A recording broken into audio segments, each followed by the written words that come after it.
She had one rule she never broke: keep walking, never look back. For 6 years, Clara Bennett survived by that rule. 6 years of strange towns, stranger beds, and the kind of loneliness that hollows a person out from the inside. She wasn't looking for a home that afternoon. She wasn't looking for anything except a drink of water and a road that kept going. But the baby was crying, and Clara, God help her, had never in her life been able to walk away from a crying child. That one moment of weakness, it changed everything. Drop a comment with your city. I want to see how far this story travels. And if it moves you, hit that like button and stay with me all the way to the end. The wind off the Wyoming plains didn't blow so much as it attacked. It came sideways, carrying grit and the smell of dead grass, catching Clara Bennett across the face like an open hand. She squinted against it, pulled the torn collar of her coat tighter around her throat, and kept moving. One boot in front of the other across the cracked, sun-baked hardpan. The carpet bag hanging from her right fist had started the journey heavy and was now almost empty. The last of her hard bread eaten 2 days ago, the last of her water gone this morning from a tin cup that had seen better years. The Wyoming Territory in late October was not a place that forgave poor planning. Clara had no plan. She hadn't had one in a long time. The road, if you could call 2 wagon ruts carved into prairie sod a road, wound northeast through scrub brush and the occasional dead cottonwood, their bare branches clawing at a sky the color of old pewter. Storm weather. She'd grown up reading skies the way some people read newspapers, and that particular gray had a weight behind it, a pressure that made your back teeth ache. Rain before nightfall, hard rain, possibly worse. She needed shelter. She almost missed the ranch entirely. The entrance was marked by nothing more than 2 rotting fence posts and a gap in the barbed wire, the wire itself sagging so low that a determined man could simply step over it without breaking stride. There was no sign, no name burned into a plank of wood, just the posts, the gap, and beyond them a dirt track that curved around a low hill and out of sight. Clara stopped. She had learned through years of hard and sometimes humiliating experience to read places the same way she read skies. Most ranches had a feeling about them even before you got close. The sounds of livestock, the smell of smoke from a cook fire, dogs barking. This place was quiet in a way that wasn't peaceful. It was the quiet of something that had stopped trying. She almost kept walking. The wind hit her again, harder this time, and somewhere behind those clouds, the sun dropped another notch toward the horizon. Water first, she told herself. Just water, and then you go. She turned down the track. The house appeared around the curve of the hill, and her first thought was that someone had died here recently. Not a person, necessarily. Something larger. The whole property had the look of a place in the process of giving up. The main house, a low 2-room structure of unpainted timber that had once been chinked with clay, much of which had fallen away in chunks, leaving gaps in the walls like missing teeth. One shutter hung from a single nail, swinging gently in the wind. The yard between the house and the nearest outbuilding was not a yard so much as a patch of frozen mud studded with old boot prints and the scattered bones of something unidentifiable. A milk cow stood alone in a small pen to the left, thin-ribbed and watching Clara with the patient, dull eyes of an animal that had long since stopped hoping for better. Beyond the pen, a barn that might have been handsome once leaned very slightly to the north, as if it had been trying for years to point in the direction of somewhere else. Clara stood at the edge of the yard and called out, "Hello, the house?" Nothing. She tried again, louder. "Hello? Anyone home? I'm just looking for water. I'll be on my way." The shutter banged. The cow blinked. The wind threw a handful of grit against the side of the house. Then she heard it. A baby crying. Not the sharp, furious cry of an infant newly annoyed, but the thin, exhausted wailing of a child who had been crying for a very long time and had nearly given up hope that anyone was coming. It came from inside the house, muffled by the walls, persistent as a toothache. Clara's feet moved before her brain gave the order. She crossed the yard in 12 steps, pushed through the door. It wasn't latched, just resting against the frame, and stopped inside. The room she entered was the kitchen, and it was a disaster. Not the cheerful disaster of a busy household, but the disaster of one where someone had simply stopped coping. A pot sat on the iron stove. Whatever was in it burned black and still smoking faintly, filling the low-ceilinged room with an acrid smell that stung her eyes. Dishes were stacked unwashed on every flat surface. A wooden chair lay on its side in the middle of the floor. The fire in the stove was barely alive, a few orange coals struggling in a bed of cold ash. On the floor near the far wall, sitting with her back against the base of a dry sink, was a little girl. She was maybe 7 years old, dark hair tangled around her face, wearing a dress that had been mended so many times in so many places that the original fabric was almost an afterthought. She was holding, with both arms wrapped around it in the rigid grip of someone who understood this was absolutely their responsibility and was absolutely failing at it, a squirming, red-faced, furious infant. The little girl looked up at Clara with eyes that were red from crying but had gone beyond tears now, gone to some dry, determined place that was harder to look at than the tears would have been. "She won't stop," the girl said. Not a complaint. A statement of fact delivered with the flat effect of someone who had run out of options and knew it. "I don't know what she wants. I gave her the bottle, but she spit it out. I tried rocking her. I tried the way Papa does it." Clara set her bag down on the floor and crossed the room. "Can I?" She held out her hands. The girl hesitated. Not long, a second, maybe two. Then she lifted the baby up. Clara took the infant and settled her against her left shoulder, left hand supporting the tiny head, right palm flat and warm against the baby's back. She began to move. Not dramatically, not in the exaggerated bouncing way of someone performing comfort, just a slow, steady, side-to-side shift of her weight, like a metronome. The baby's crying began to wind down. Not all at once. It stuttered, hitched, rose briefly in one last protest, then subsided into hiccups, and then, finally, into something approaching silence. Clara kept swaying. The little girl on the floor stared at her like she'd just watched someone pull a coin from behind an ear. "How did you do that?" "Babies know when you're calm," Clara said. "And right now I'm the calmest thing in the room." She looked around the kitchen. "What's your name?"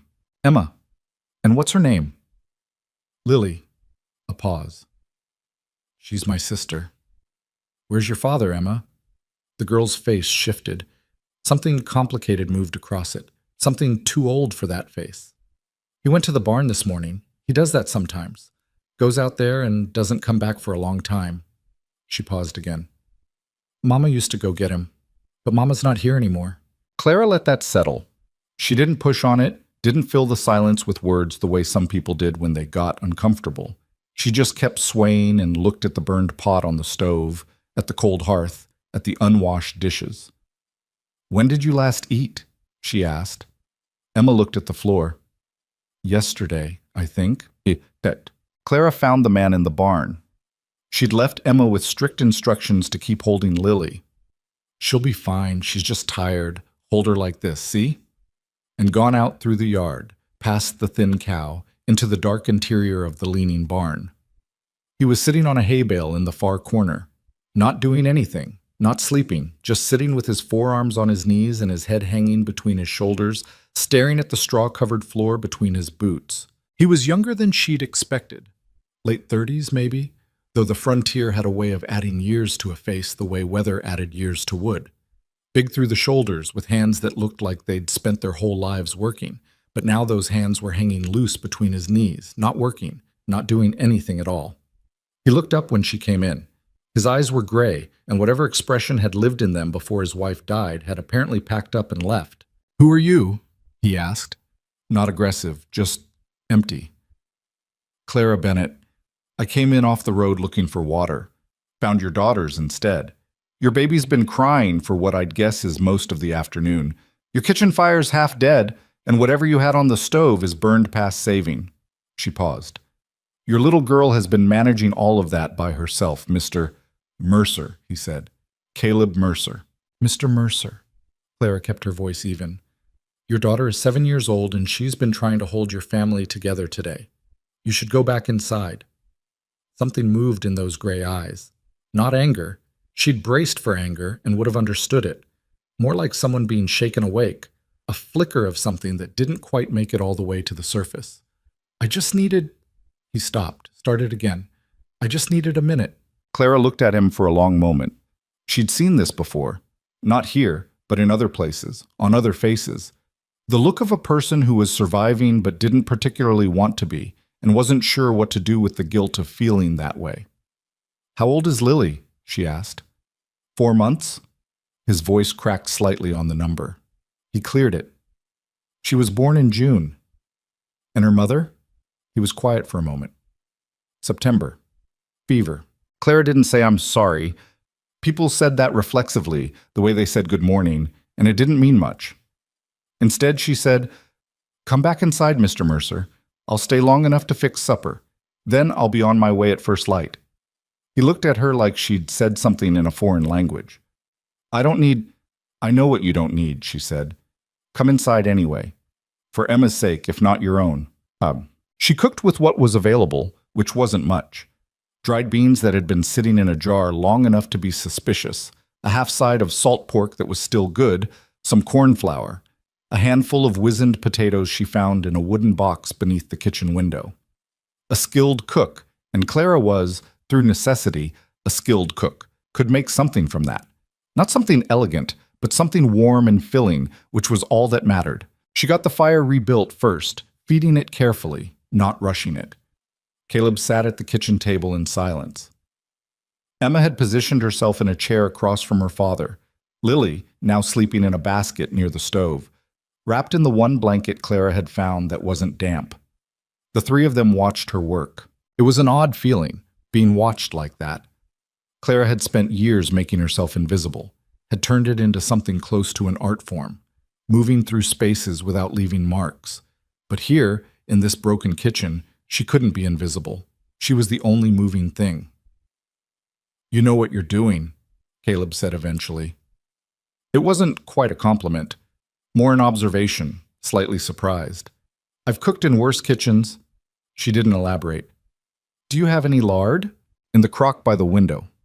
Emma, Clara noticed, had stopped watching with the exhausted suspicion of a child who'd been let down too often and started watching with something else.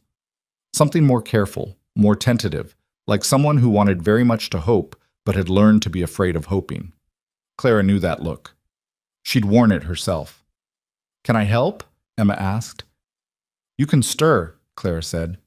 "Come here." The meal was nothing. Bean soup with salt pork, corn cake fried in lard. But the steam that rose from the bowls filled the kitchen with warmth, and the smell of food cooking seemed to do something to the room. Something to the air itself, like a window had been opened somewhere. Caleb ate without speaking, but he ate everything in the bowl and then, after a pause, accepted the second ladle Clara offered him. Emma ate with the focused intensity of someone making sure this wasn't a dream. Lily slept. The fire crackled. The shutter outside banged periodically. The wind tested the walls and found them just adequate. After supper, Clara cleaned up. Not because anyone asked her to, just because it needed doing. Caleb watched from the table, and she could feel him constructing something in his silence, working through something, turning it over. "You said first light," he said, when she was nearly finished. "That's right." "Where are you going?" She considered the question. It was a fair question and one she didn't have an answer to, which was a problem she'd gotten used to. "East," she said. "Looking for work. I've heard there's a hotel in Laramie needs kitchen staff." Silence. "It's 2 days' walk from here," he said. "I've walked farther." Another silence, longer. Emma had fallen asleep in her chair, head tipped sideways against the wall, her dark hair across her face. Clara watched her without appearing to, the way you watched something you didn't want to get attached to. "You could stay a few days," Caleb said. "Not—" He stopped. Seemed to be choosing words from a limited supply.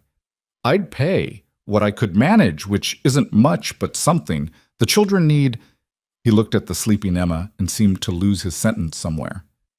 "Emma's been running herself to the bone since August, since before that. And I've been—" He opened one hand and looked at it like it belonged to someone else. "I've been less useful than I should be." Clara set the last bowl on its shelf and turned around. She should say no. She'd learned that much through experience. Learned it painfully. Learned it the way you learned most important things, which was by not doing it early enough and suffering the consequences. You didn't plant roots in borrowed soil. You didn't let children look at you the way Emma had been looking at her, like you were something that might save them, because eventually you left, Or worse, they pushed you out. And then the look on their faces was a thing you carried forever. She should say no. She looked at Lily, sleeping in the basket, looked at Emma's dark hair fanned against the wall, looked at Caleb Mercer's open hand, the cracks in the skin of it, the way he was holding himself very still, like a man who had already accepted that the answer was no, but was asking anyway. "A few days," she said. "That's all I can offer." Caleb nodded once. "That's all I'm asking for." It was a lie, of course, on both their parts, but they didn't know that yet. Clara slept on a corn husk mattress in the second room, which had been some kind of storage space and still had the quality of one. Tools stacked against one wall, a saddle draped over a wooden horse, boxes of assorted necessities pushed to the corners. Caleb had offered her the bedroom, which she'd flatly declined. He'd argued briefly and without much conviction, and then dropped it. She lay on the mattress in her clothes. She always slept in her clothes, old habit, old caution, and listened to the house settle around her. Through the thin wall she could hear Caleb moving, then eventually still. Could hear, faintly, Lily's breathing from wherever the baby's basket had been placed. Could hear, impossibly faint, the sound of Emma's breath. The deep, unconscious rhythm of genuine exhausted sleep. The wind had picked up. She could hear it finding the gaps in the chinking, feel it even, threading cold fingers through the boards. It was going to be a hard winter. She'd bet her life on that. She lay there and cataloged her mistakes. It was a habit she'd developed years ago, not as punishment, but as navigation. If you knew what you'd done wrong, you could theoretically avoid doing it again. Staying was a mistake. She knew it. She'd known it the moment she said a few days, had heard the wrongness of it even as the words came out of her mouth. Because already, 4 hours, that was all it had taken. She could feel the shape of this place fitting itself around her like an old coat. The kitchen, the children, even the broken walls. She was good at this, at stepping into the holes other people left, filling in the gaps, making herself necessary. And she was good at it because she'd had no choice, had been doing it since she was barely older than Emma, fitting herself into places that didn't belong to her in exchange for safety and warmth. But she always left, or was asked to, usually before she was ready. "A few days," she told herself again. "That's all. You get them stable, you get the kitchen running, you make sure Emma isn't carrying more than she should, then you go." Sensible, reasonable. She believed it completely. She was wrong about almost all of it. She was up before gray light touched the window. It wasn't deliberate discipline so much as years of conditioning. Her body simply did not trust sleep enough to commit to it fully. She came awake like a soldier, all at once, with the immediate clear-headedness of someone who'd learned that the moment you let yourself be groggy was frequently the moment things went badly. The fire had gone to ash. She rebuilt it in the darkness, by feel and habit, working quietly. Had water heating and the first cornmeal mush started before the light outside shifted from black to purple. She was halfway through the second task, assessing what was actually in the kitchen, making a mental inventory of what was critically absent, when she heard small feet on the floorboards. Emma appeared in the kitchen doorway, hair wild, dress rumpled, barefoot on the cold floor, squinting at the fire like she wasn't sure yet whether she was dreaming. "You're still here," she said. Something about those 3 words, the flatness of them. Not relief exactly, but the careful neutrality of a child who had learned not to show relief in case it got taken away. "I said a few days," Claire told her. "Get your shoes before you lose a toe." Emma disappeared and came back with shoes on the wrong feet. "Other way round," Clara said without looking up from the pot. There was a pause, then the sounds of shoes being removed and replaced. "How did you know?" Emma asked. "How do you think?" Emma came to stand beside the stove, close enough to benefit from its warmth. She was quiet for a minute, watching Clara work. Then, "Do you have children?" Clara's hands kept moving. "No." "Did you ever?" The question landed flat and precise, the way children's questions often did. Without cruelty, but without consideration either, aimed right at the thing you hadn't covered with armor. "That's a private question," Clara said. Emma considered this. "Sorry." "Don't be sorry. Curiosity is useful. Just learn which questions to ask out loud and which ones to think about quietly." "How do you know the difference?" Clara glanced at her. 7 years old and already trying to decode the operating rules of the adult world. It was familiar, that effort. She'd done the same at that age, though her circumstances had been considerably grimmer. Experience, she said. Usually the expensive kind. Go wash your hands before you eat. Caleb came in as she was feeding Lily with the bottle. She'd mixed the cow's milk with a little warm water and a touch of the sorghum syrup she'd found on the back shelf, and it had solved the baby's rejection of the formula almost immediately. He stopped just inside the doorway and looked at the scene. Emma at the table eating mush with the focus of a child who'd been properly hungry for too long. Lily quiet in Clara's arm, the fire crackling, a pot of fresh coffee on the back of the stove. His face did something. She didn't look at it directly. She'd learned that men who were in the middle of a feeling generally needed you to not look at them while it happened. But in her peripheral vision, she saw his throat move. "Coffee's hot," she said. He got a cup without speaking and stood at the counter with his back to the room. Drank half of it. Eventually turned around, and by then whatever had moved across his face was back inside where he kept it. "I need to check the cattle today," he said. "We've got a fence line down in the northwest corner. Coyotes have been bold. I'll manage here." He nodded, looked at Emma. "You eat enough?" Emma held up her bowl. She made extra.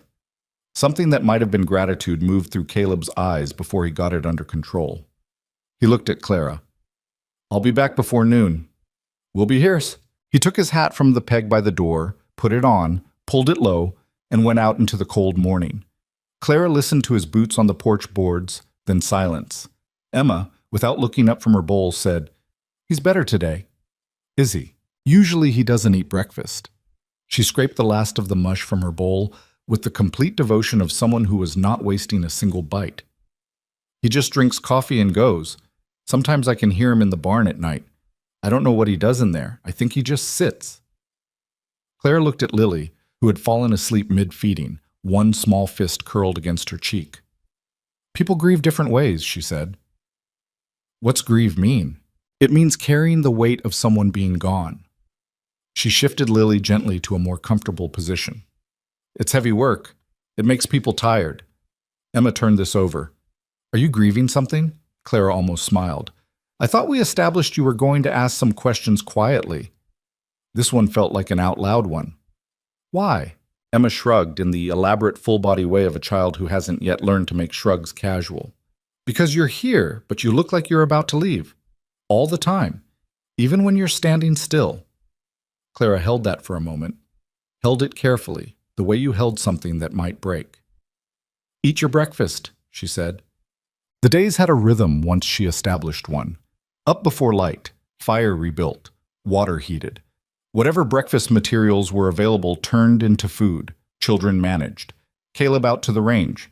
Emma, who turned out to be sharp and willing, once she was convinced you actually meant it when you asked for help, working beside Clara in the kitchen or the yard with the tight-focused attention of a child who'd been waiting for something to do. The house, Clara discovered, was not as broken as it looked. It was neglected, which was different. The structure was sound. Caleb had built well, or paid someone who did. The chinking needed replacing in several places. The shutter needed a second nail. The porch had a loose board that caught your toe in the dark. These were things she could fix, and she fixed them. Not ostentatiously, not because she wanted credit, because they needed doing and she was there and she had the capability. Caleb noticed. She could tell by the way he walked through the door at the end of each day and took in what was different. Sometimes a small thing, a mended shirt left folded on his chair, sometimes a larger thing, the repaired chinking making the kitchen noticeably warmer. He didn't make a production of it, just noticed, and sometimes said thank you in the spare, unpracticed way of a man who'd been living alone long enough to get out of the habit of saying it. She kept her bag packed. Not theatrically, not as a signal. She just always kept it that way. Every night before she slept, the carpet bag repacked and set beside the corn husk mattress. Ready. She wasn't sure what she was ready for exactly, but the bag was packed. Emma noticed too. "Why do you pack your bag every night?" she asked, on the fourth morning, without preamble. Clara was at the stove. "Old habit. In case you have to leave fast?" Clara turned to look at her.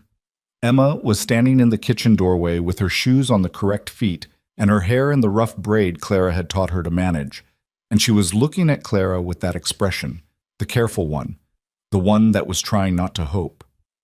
Something like that, Clara said. Emma was quiet for a moment. Then she came into the kitchen and took up her position beside the stove and said nothing more, which was sometimes the thing Emma did instead of saying the thing she actually meant. On the 8th day, the rider came. Clara was out in the yard splitting wood, a task she'd taken over from Emma, who was technically capable but at a developmental height that made the split awkward, when she heard hoofbeats on the dirt track. She straightened, axe in hand, and watched a horse and rider appear around the curve of the hill. He was big. Bigger than Caleb, broader through the chest, with the same dark hair but more of it, and a beard that hadn't seen a razor in several weeks. He rode a good horse, bay, well-kept, better cared for than the rest of the Mercer operation, which told you something about him before he opened his mouth. He pulled up at the edge of the yard and looked at her from under the brim of a hat that cost more than her carpet bag. "Help you?" Clara said. She didn't put down the axe, which she also didn't consider notable, until she saw his eyes drop to it. Looking for Caleb Mercer. His voice was the kind that carried without effort. "I'm his brother, Wade." Clara looked at him. She kept her face still. "He's out with the cattle. Should be back in a few hours." She gestured toward the house with her free hand. "You can wait inside." Wade Mercer swung down from the horse and tied it at the post. He walked across the yard with the easy movement of a man who'd been physically confident all his life, looking at the repaired shutter, the neatly stacked wood, the cleared yard. "Caleb do all this?" he asked. "Some of it." He looked at her more carefully, taking inventory in a way she didn't particularly enjoy. Not lewd, something more purposeful than that. Like he was trying to place her. "How long have you been here?" he asked. 8 days? "He's paying you." "We have an arrangement." Wade's eyes hadn't left her face, and there was something in them. Not quite recognition, but the outline of recognition, the shape of something being retrieved from storage. It made the back of her neck tighten. "What's your name?" he asked. "Clara Bennett." Nothing moved on his face, but something moved behind his eyes. "I'll go tell Emma you're here," Clara said, and walked back toward the house before he could say anything else. In the kitchen, she stood at the window where she could see him in the yard, standing by his horse, not going inside, not doing anything, just standing there. And she could see from the set of his shoulders, from the deliberate stillness of him, that the name had meant something. She put the axe down by the door. She left her bag packed. Caleb came back at mid-afternoon and found his brother on the porch. She watched the reunion from the kitchen window, the two men gripping each other's arms in the way men did when they weren't good at the other kind of contact. Something warming in Caleb's expression, something guarded in Wade's. They talked for a while on the porch, their voices too low to carry. Then they came inside. Supper was venison stew. Caleb had shot a deer 2 days ago, with the last of the biscuit flour made into something respectable. Wade ate with the focused appreciation of a man who'd been eating his own cooking for too long, and to his credit, he said nothing about her presence during the meal. Was charming to Emma, who lit up at the attention in the way a child who'd been isolated lit up at any adult who seemed interested in her. Held Lily with the comfortable ease of someone who'd done it before and still remembered how. Clara watched him. She was good at watching without appearing to. After supper, Caleb took Emma to her room to hear her reading lesson, which had been one of the arrangements Clara had made with the girl. 20 minutes of reading every night, non-negotiable. Which left Clara at the kitchen table and Wade at the kitchen table, with the lamp between them and the fire settling. He didn't waste time. "I know who you are," he said. His voice was the same, easy, carrying, the voice of a man accustomed to being in charge of a room, but quieter now, specific. Clara wrapped both hands around her cup. "Fort Laramie," he said. 4 years ago, end of February." The fire crackled. Outside, the wind had started up again. "Dawson's place," he said. "The 2 nights when the pass was closed." Clara said nothing. Her hands were steady. She'd learned a long time ago to keep her hands steady. "You were going by a different name then," Wade said. "People change their names." "Some people." He looked at her across the lamp. "I'm not here to cause trouble. I want you to understand that. But I'm here to protect my brother." "From what?" "From making a bad decision because he's lonely and desperate, and you're capable and good with his kids." He said it plainly, without heat, which was almost worse than if he'd been angry. Caleb's a good man. He's been destroyed by the last 18 months. He doesn't need to find out later that the woman he's let himself... He stopped, chose a different word. That the woman he's come to depend on has a history that would give this entire county reason to talk. I haven't done anything to give Caleb reason, not yet. Still quiet, still plain. I'm not calling you a bad person. What I know about you is small and old, and I don't know all of it. But I know enough, and I know this territory. And I know that if the wrong person makes the right connection, Caleb's life gets a lot harder. His children's lives get a lot harder. He leaned forward slightly. He doesn't need complicated right now. He needs simple. Clara set down her cup. Then you should tell him, she said. If it's that important, tell him. Something moved through Wade's expression. She'd surprised him.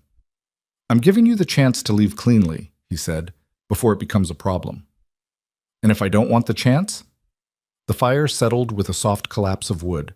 Wade looked at her for a long moment with an expression she couldn't fully read. Something between respect and unease, a man recalibrating. Then we have a problem, he said. Caleb's voice came from the hallway. What kind of problem? Both of them turned. He was standing in the doorway, and from the set of his jaw he'd been there long enough to hear the end of it, though not, clearly, enough of the beginning. Wade leaned back in his chair and said nothing. Clara said nothing. The lamp flame bent slightly in a draft from somewhere. Caleb looked from his brother to Clara and back again with the expression of a man who is tired of being the last to know things. What's going on? He said. The silence lasted 4 seconds. Clara counted. Then Wade said, Nothing that can't wait till morning. Long ride. I need to sleep. He pushed back from the table and went to the second room, Clara's room, without asking whether it was available. She heard him settle onto the corn husk mattress that she'd straightened that morning with the same instinct as she always did, her bag packed and set to one side. Caleb stood in the doorway a moment longer, looking at Clara. You all right? He asked. Fine. He looked at her the way you looked at something when you suspected it wasn't fine, but weren't sure you had the right to push. Then he said good night and went to bed. Clara sat at the table in the lamplight. Her bag was in the other room. She could hear Wade's breathing already slowing toward sleep. Emma was quiet. Lily was quiet. She could leave. Right now, in the dark, take the road east and not look back. By morning, she'd be far enough that it wouldn't matter. Wade could tell his story, Caleb could absorb it, the children would grieve briefly and then forget. That was what children did, when they had to.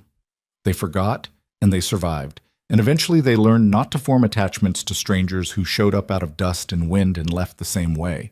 The fire had burned down to a low, warm glow. Clara got up, banked it so it would last till morning, and went to sleep on the kitchen floor with her coat for a blanket. She was not ready to leave. She didn't know what that meant yet. But her hands were steady when she closed her eyes, and she slept. Not well, but she slept. And she was still there when the first light came through the kitchen window, and Lily began to cry. The house was quiet. The fire still breathed. And somewhere out on the Wyoming plain, weather was building. The kind that didn't announce itself until it was already on top of you. Wade left before Clara woke. She knew because the corn husk mattress in the second room was empty when she went to get her bag, and his horse was gone from the post. No note, no goodbye.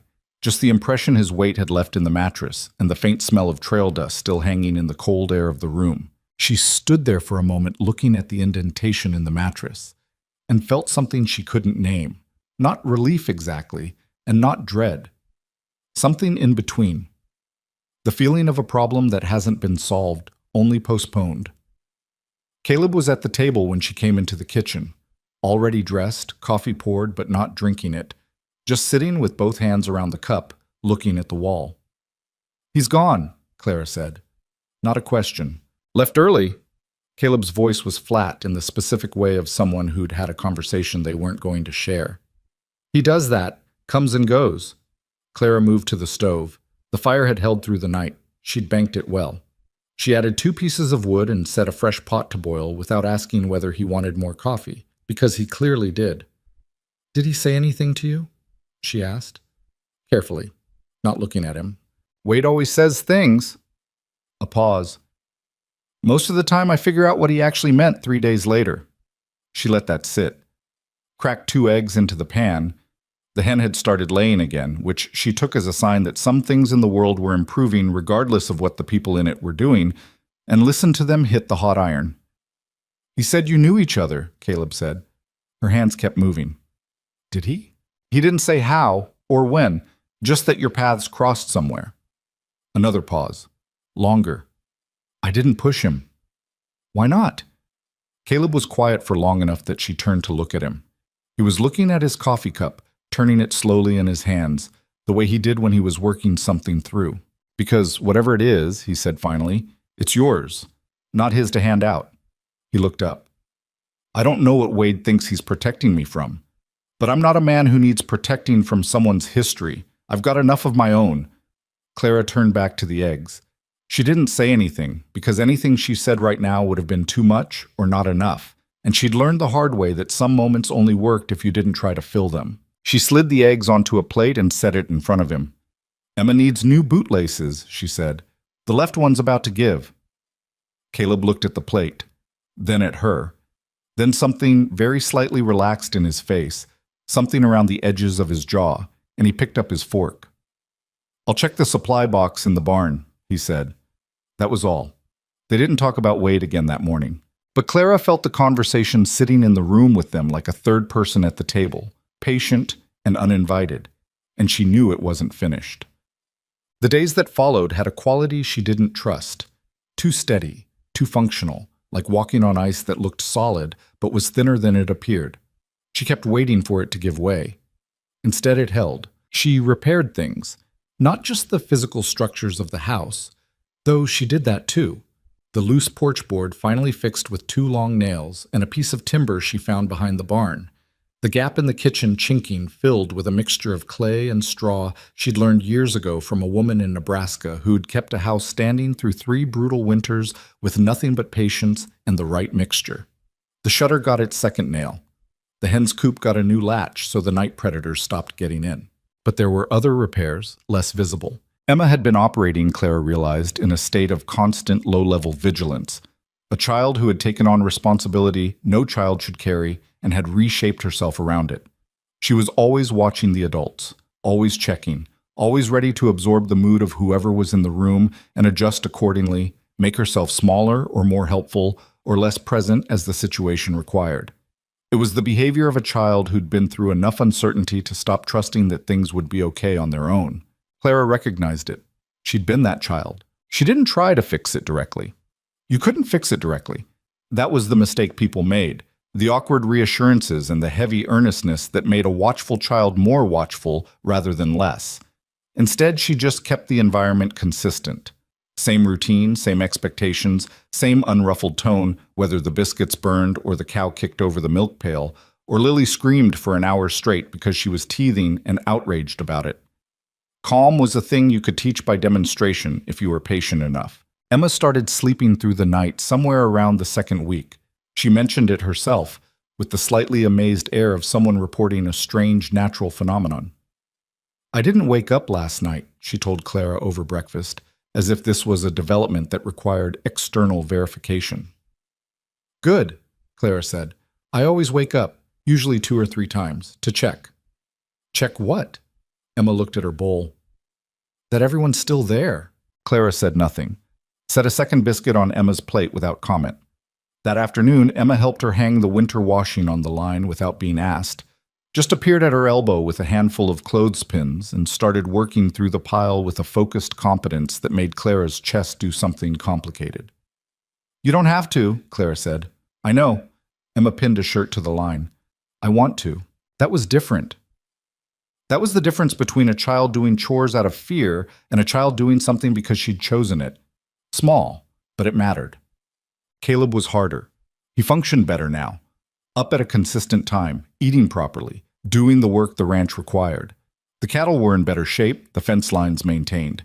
He stopped disappearing into the barn for long silences that worried his daughter. On the surface, the household was working, but he carried something he hadn't put down. Clara could see it in the way he sat sometimes at the end of the day. Not the collapsed grief of the early days, but something tighter, more controlled. The grief had hardened into a kind of armor that he maintained with the same discipline he brought to every other aspect of the ranch, and the armor was doing its job, which also meant it was keeping everything else out too. She didn't push on it. That wasn't her place, and she knew it.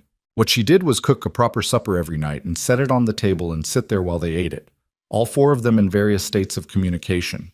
Emma talking when she had something to say, Caleb listening with the attention of a man who'd been failing to do that and knew it. Lily in her basket making the noises of an infant discovering that the world was full of interesting textures and sounds. Shared meals did something. She'd always believed that. Not because the food was remarkable. It wasn't. It was simple working food made with limited materials. But because the act of sitting together and eating at the same time, in the same space, was a declaration of some kind. We are still here. We are still a group. We are making the effort. One evening, Caleb looked up from his plate and said, almost to himself, "She used to make this. Ellen, bean soup, every Friday." The table went quiet. Emma's spoon stopped moving. Clara waited. "She had a way with the seasoning," he said.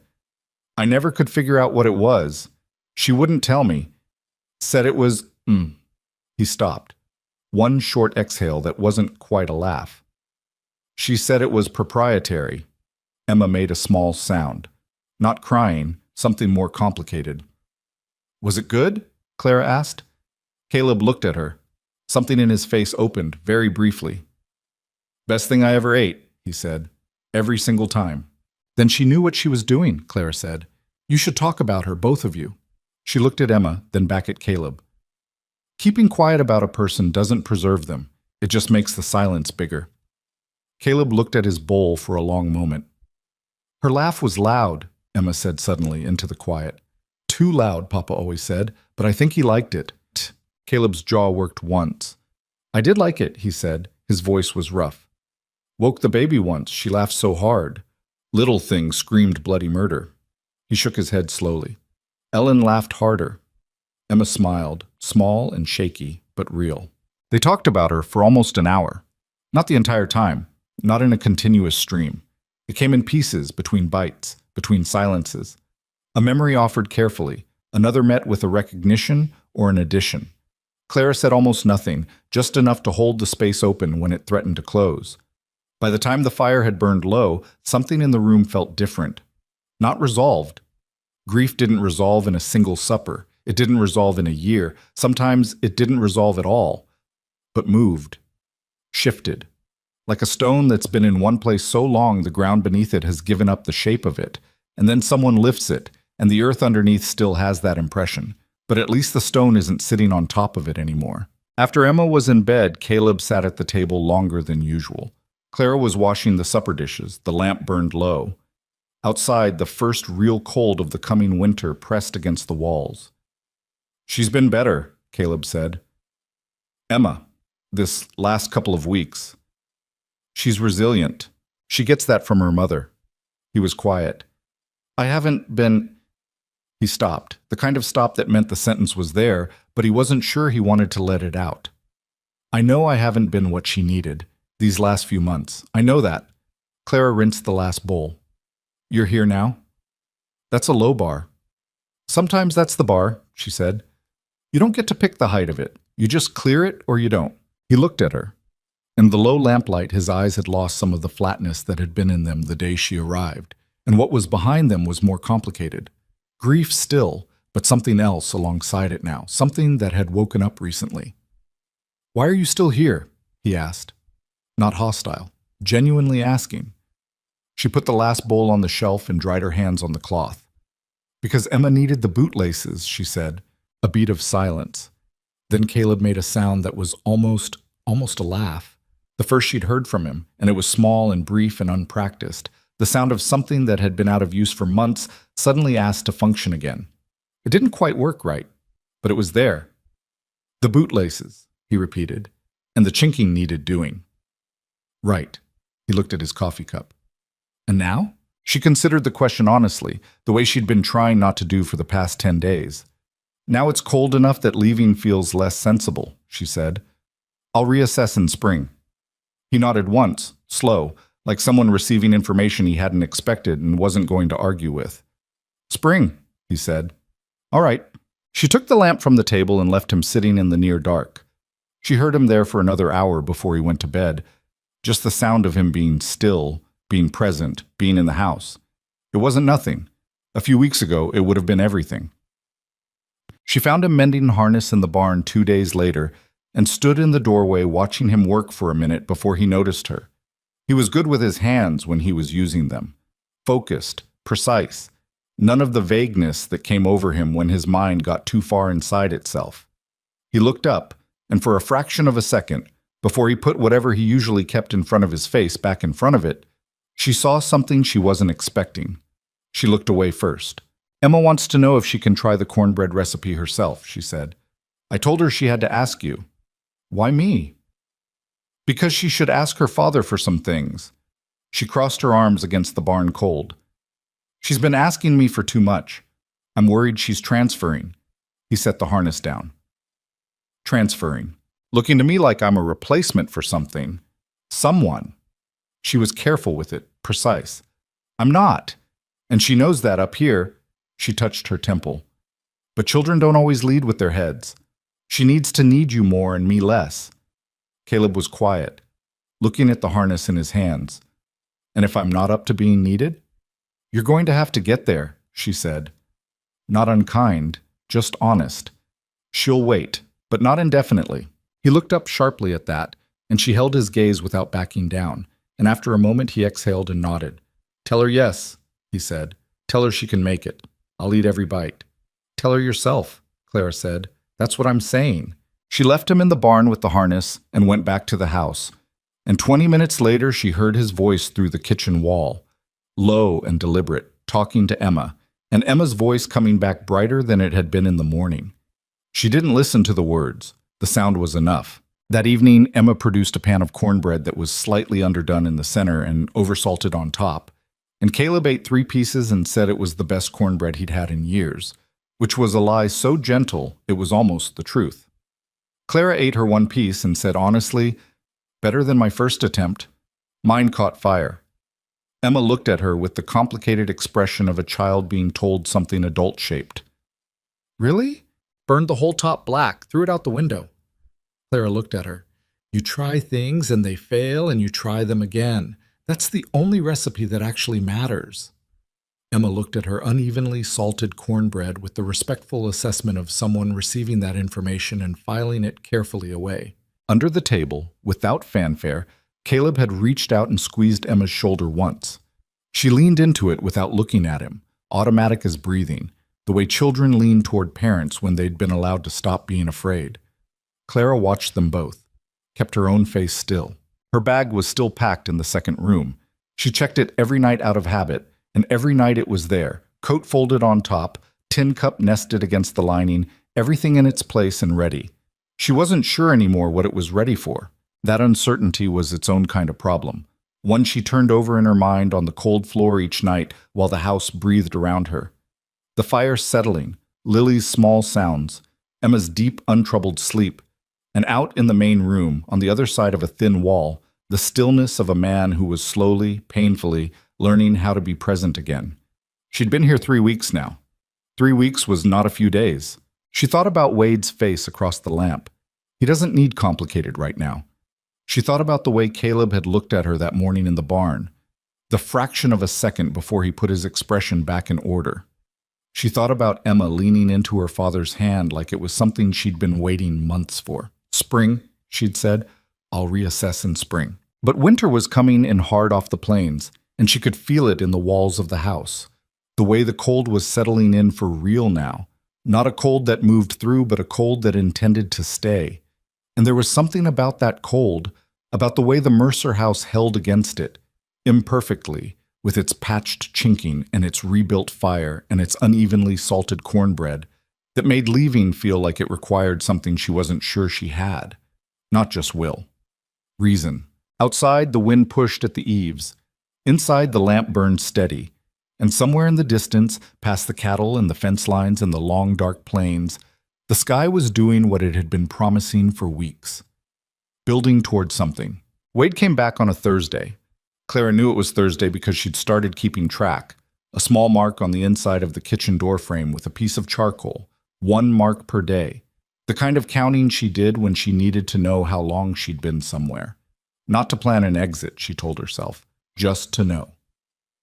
She was 31 marks in when she heard the horse. She recognized the bay before she recognized the rider, which told her something about how carefully she'd been paying attention to things she told herself she wasn't paying attention to.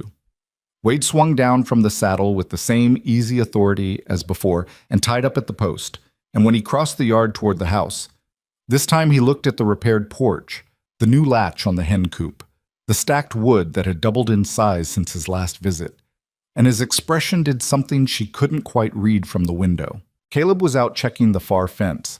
She was alone with the children. She opened the door before he knocked. They looked at each other across the threshold. "He's not here," she said. "I know. I saw him on the North Road. He'll be an hour." Wade looked past her into the kitchen, at Emma sitting at the table doing her letters, at Lily in the basket near the stove. His jaw shifted slightly. "You've settled in." The children needed stability. That's one word for it. She stepped back from the door. Not exactly an invitation, more a decision not to have this conversation on the porch where Emma could see them through the window and read the body language the way she read everything else. Wade came inside and took his hat off, which she credited him for. Emma looked up. "Uncle Wade!" Pleased, but not the lit-up kind of pleased she'd been the first time. Children recalibrated faster than adults gave them credit for. "Hey there, short stuff." He ruffled her hair with genuine affection, which Clara also credited him for. Whatever his problems with her, his feeling for his nieces was real. He crouched down beside Lily's basket and spent a moment just looking at the baby, and something in his face went soft and unguarded before he stood up and put the hard lines back. "Clara," he said, even, careful. "Could we?" "Emma," Clara said, "take Lily to the bedroom and read to her. Use the good voice, the one with the different sounds for each character. She likes that." Emma closed her letters book without argument. She was perceptive enough to understand when she was being moved out of a room for a reason, and lifted Lily's basket with the competent care of a child who'd been doing it for weeks. The door to the bedroom closed behind them. Wade sat down at the table. Clara stayed standing. "I'm not here to fight you," he said. "What are you here for?" "Caleb." He put his hat on the table between them, turned it once in his hands. "I had a conversation when I left here last time with a man named Horace Dullen. Runs the dry goods in Millhaven, which is where Caleb gets most of his supplies." A pause. Dullen's wife's sister was in Fort Laramie 4 years ago. She remembers a woman named Clara who worked at Dawson's establishment for 2 nights when the pass was closed. Clara felt the specific cold that was different from the cold coming through the walls. "Small territory," she said. "Smaller than you'd like." He wasn't triumphant about it. If anything, he looked tired. The woman, Dullen's wife's sister, she's a talker. She doesn't mean anything by it. She's just the kind of person who connects things out loud. She's already told 2 people in Millhaven that there's a woman at the Mercer Ranch who looks familiar. Looks familiar isn't the same as knows. Not yet. He looked at her directly. "Clara, I'm not..."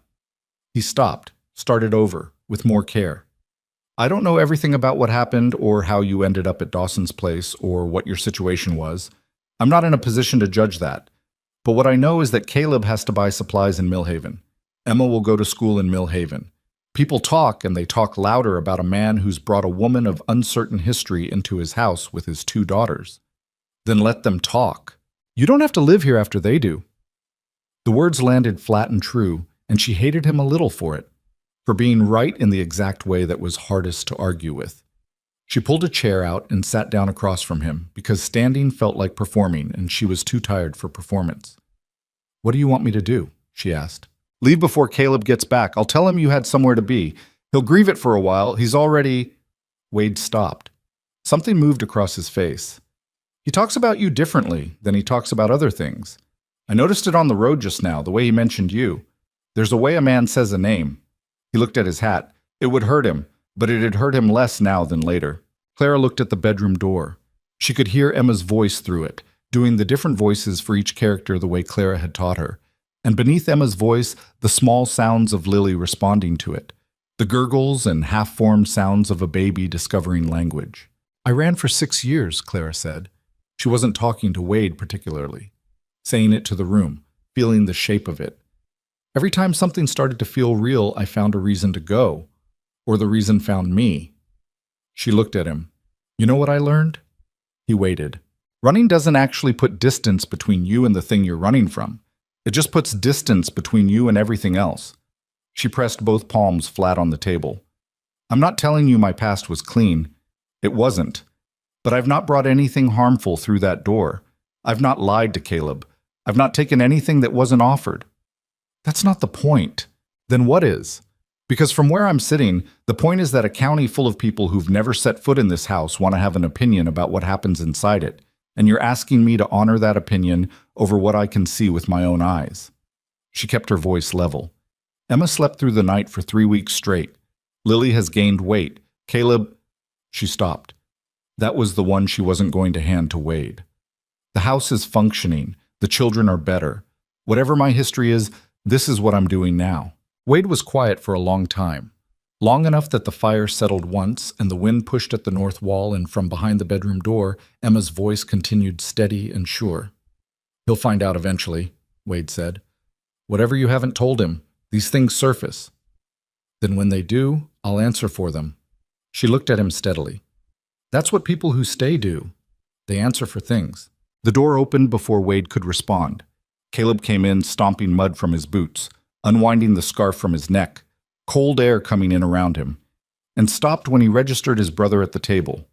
He looked between them, read the room the way he'd learned to read it. Wade, he said carefully, just passing through. Wade stood, picked up his hat. Wanted to check on things. Things look fine to me, Caleb said. Still careful, still reading. They do. Wade looked at Clara once more. Not hostile, something more complicated than that. The look of a man who's made an argument and lost it and is still not entirely sure he was wrong. You've got a good setup here, Caleb. He left without supper, which Emma noticed and commented on, and Caleb said he wasn't hungry anyway, which was probably true, and the evening settled back into its shape with only a slight distortion, the way water settled after you dropped a stone in it. That night, Caleb knocked on the doorframe of the second room while Clara was banking the small stove she'd started using in there once the real cold arrived. Whatever he said to you, Caleb said from the doorway. She turned around. I'm not asking you to account for anything.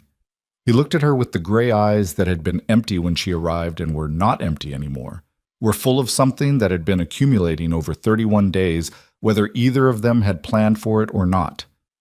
I'm just saying that. I know, she said. He stood there a moment longer, like he had more and wasn't sure about it. Then he said goodnight and went back to his room, and she stood in the warmth of the small stove and pressed one hand flat against her sternum and held it there until her breathing evened out. The storm came 4 days later. It announced itself the way all serious weather did. Not loudly, but with a quality of stillness that preceded it, the kind of quiet that made animals uneasy. The cattle pushed to the southern corner of the pasture. The hens stopped laying.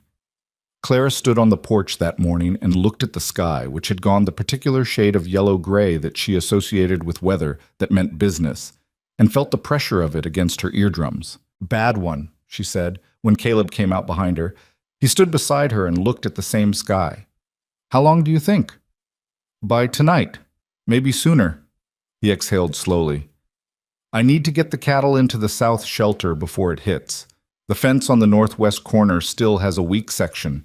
If the wind gets up high enough, it'll take it down, and I'll lose half the herd into the open plain. Go early, then. I'll need most of the day. He looked at her sideways. You'll be all right here? She thought about pointing out that she'd managed the household for the better part of 5 weeks and could likely manage one more day. Instead, she said, We'll be fine. Take the extra rope. He was saddled and gone by 8 in the morning, the sky already thickening above him as he rode north. By noon, Lily had a fever. It came fast, the way infant fevers did. 1 hour she was fine, fussing mildly the way she fussed when she was bored, and the next she was hot to the touch, and her cry had changed register, gone from the round demanding sound of a healthy baby to something thinner, more effortful, the sound of a small body working too hard. Clara picked her up and felt the heat radiating through the blanket and kept her voice steady and her hands steady and told Emma, who had come to the kitchen doorway with her face arranged in the careful blankness of a child who was frightened and trying not to show it, to get the extra blankets from the chest. She ran through what she knew. Infant fever in late autumn, no doctor within a day's ride, a storm coming in from the northwest.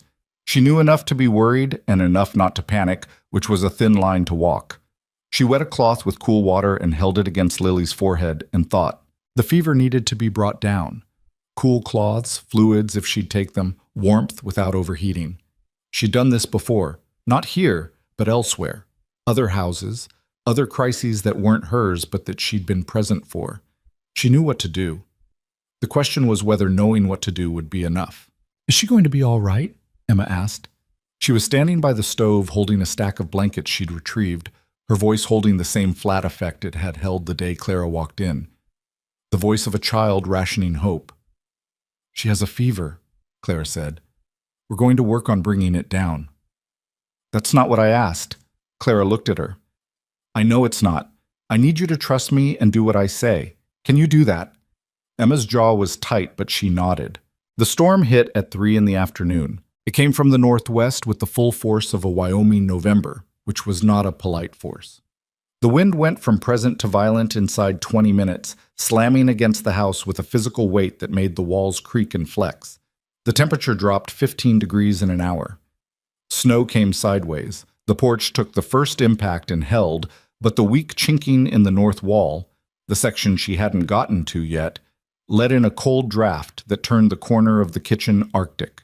Clara stuffed rags into it, working one-handed with Lily against her shoulder. Emma held the lamp. The wind screamed. Lily burned. Wade arrived at 4. She heard the horse and assumed it was Caleb until the knock came.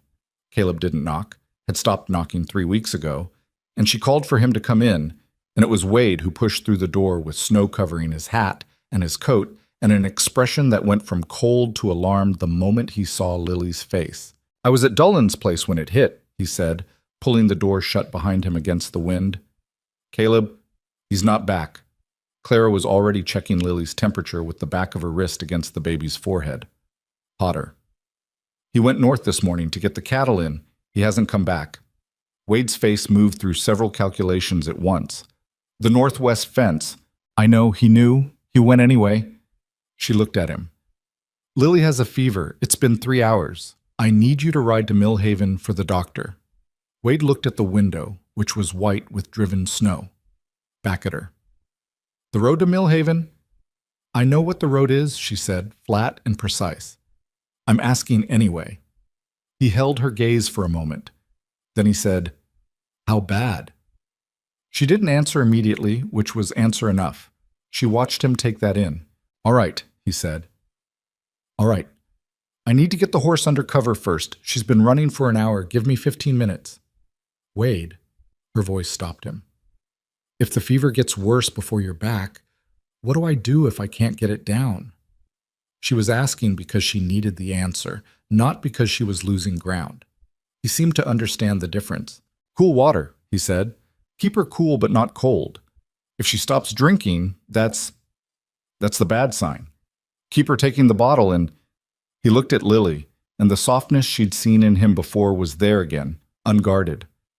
Keep talking to her. It sounds stupid, but they can hear you. It matters. It doesn't sound stupid, she said.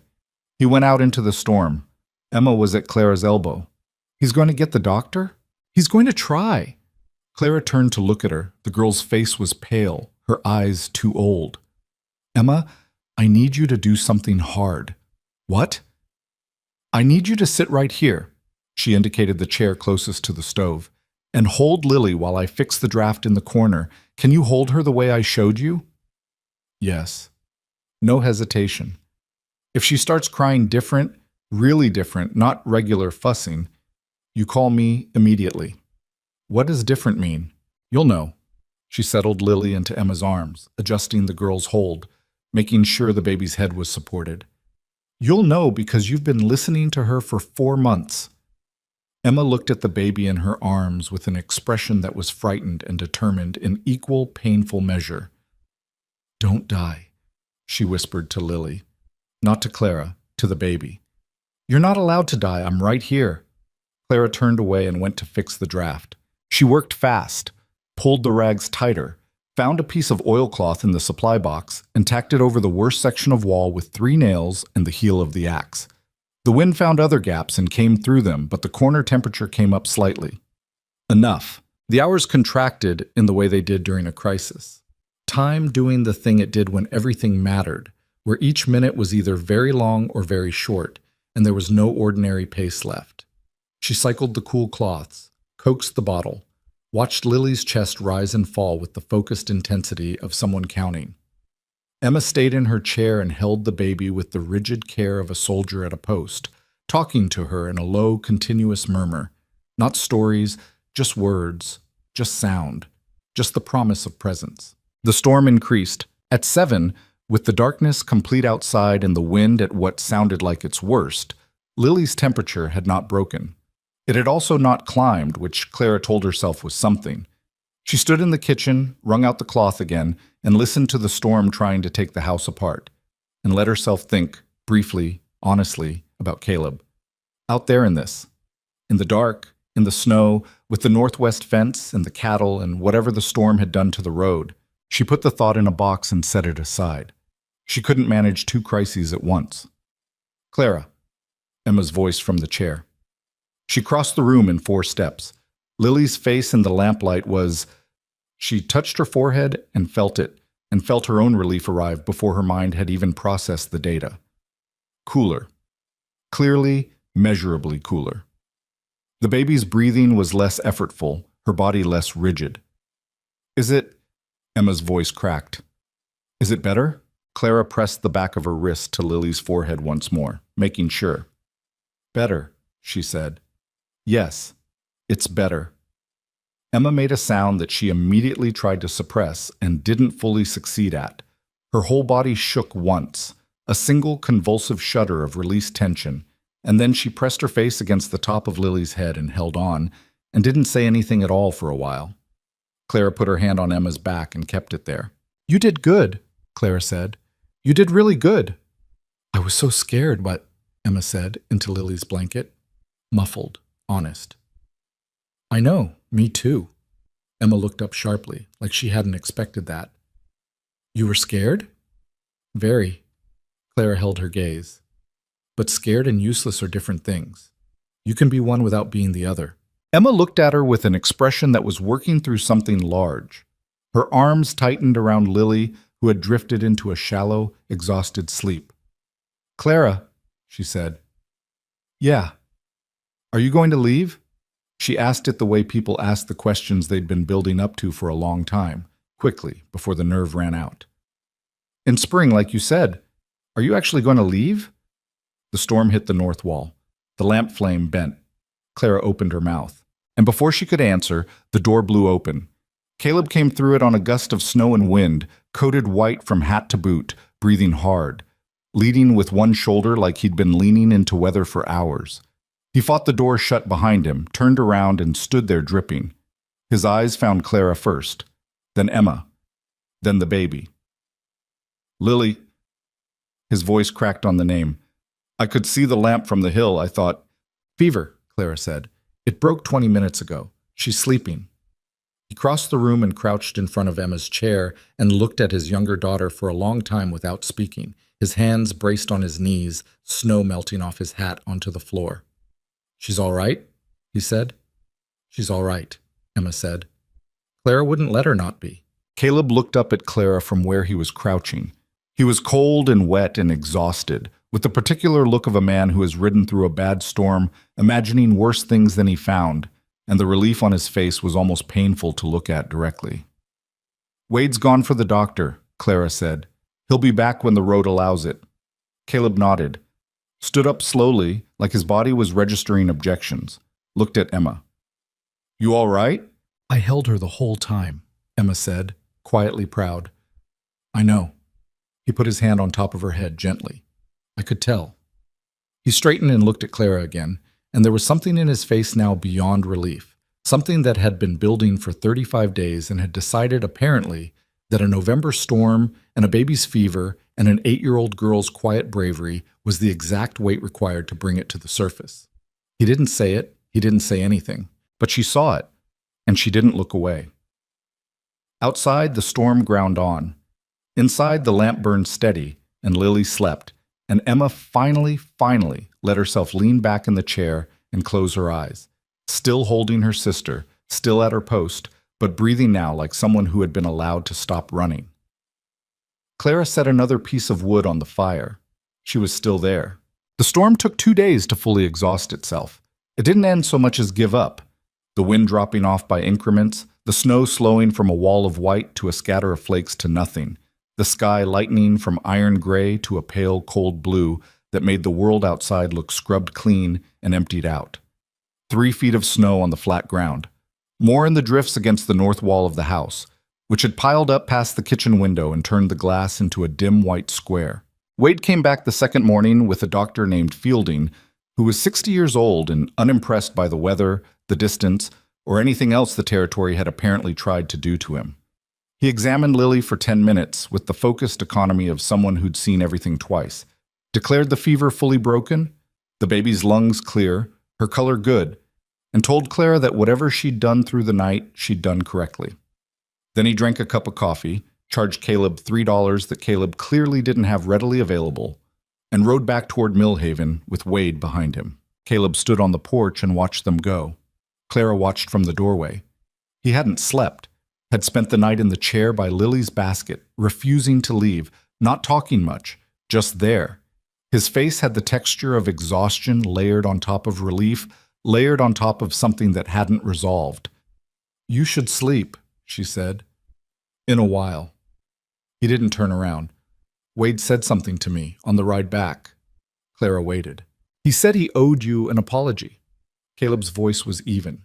"Wade doesn't say that. In 38 years, I don't think I've heard him say that about anyone."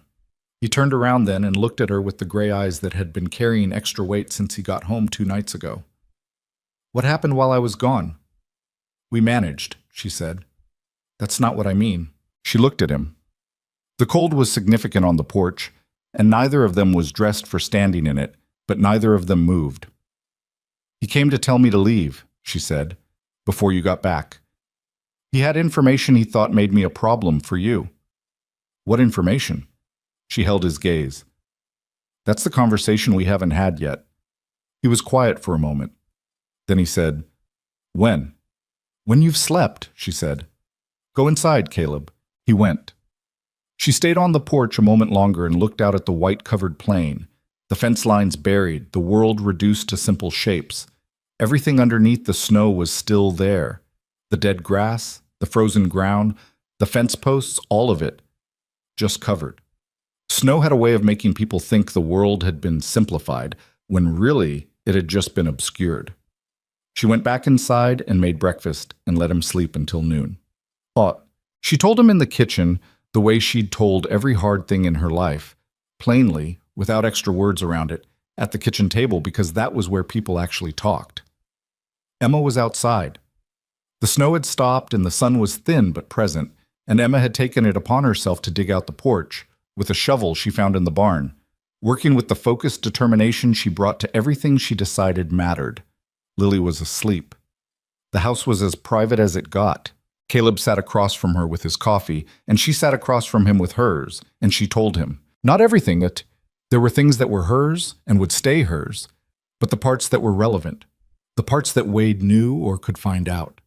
She started with the winter she was 23, and the husband who had seemed solid and turned out to be neither solid nor particularly safe, and the year that followed when she was surviving on the margins of respectability in a series of frontier towns where respectability was itself a luxury most people couldn't afford.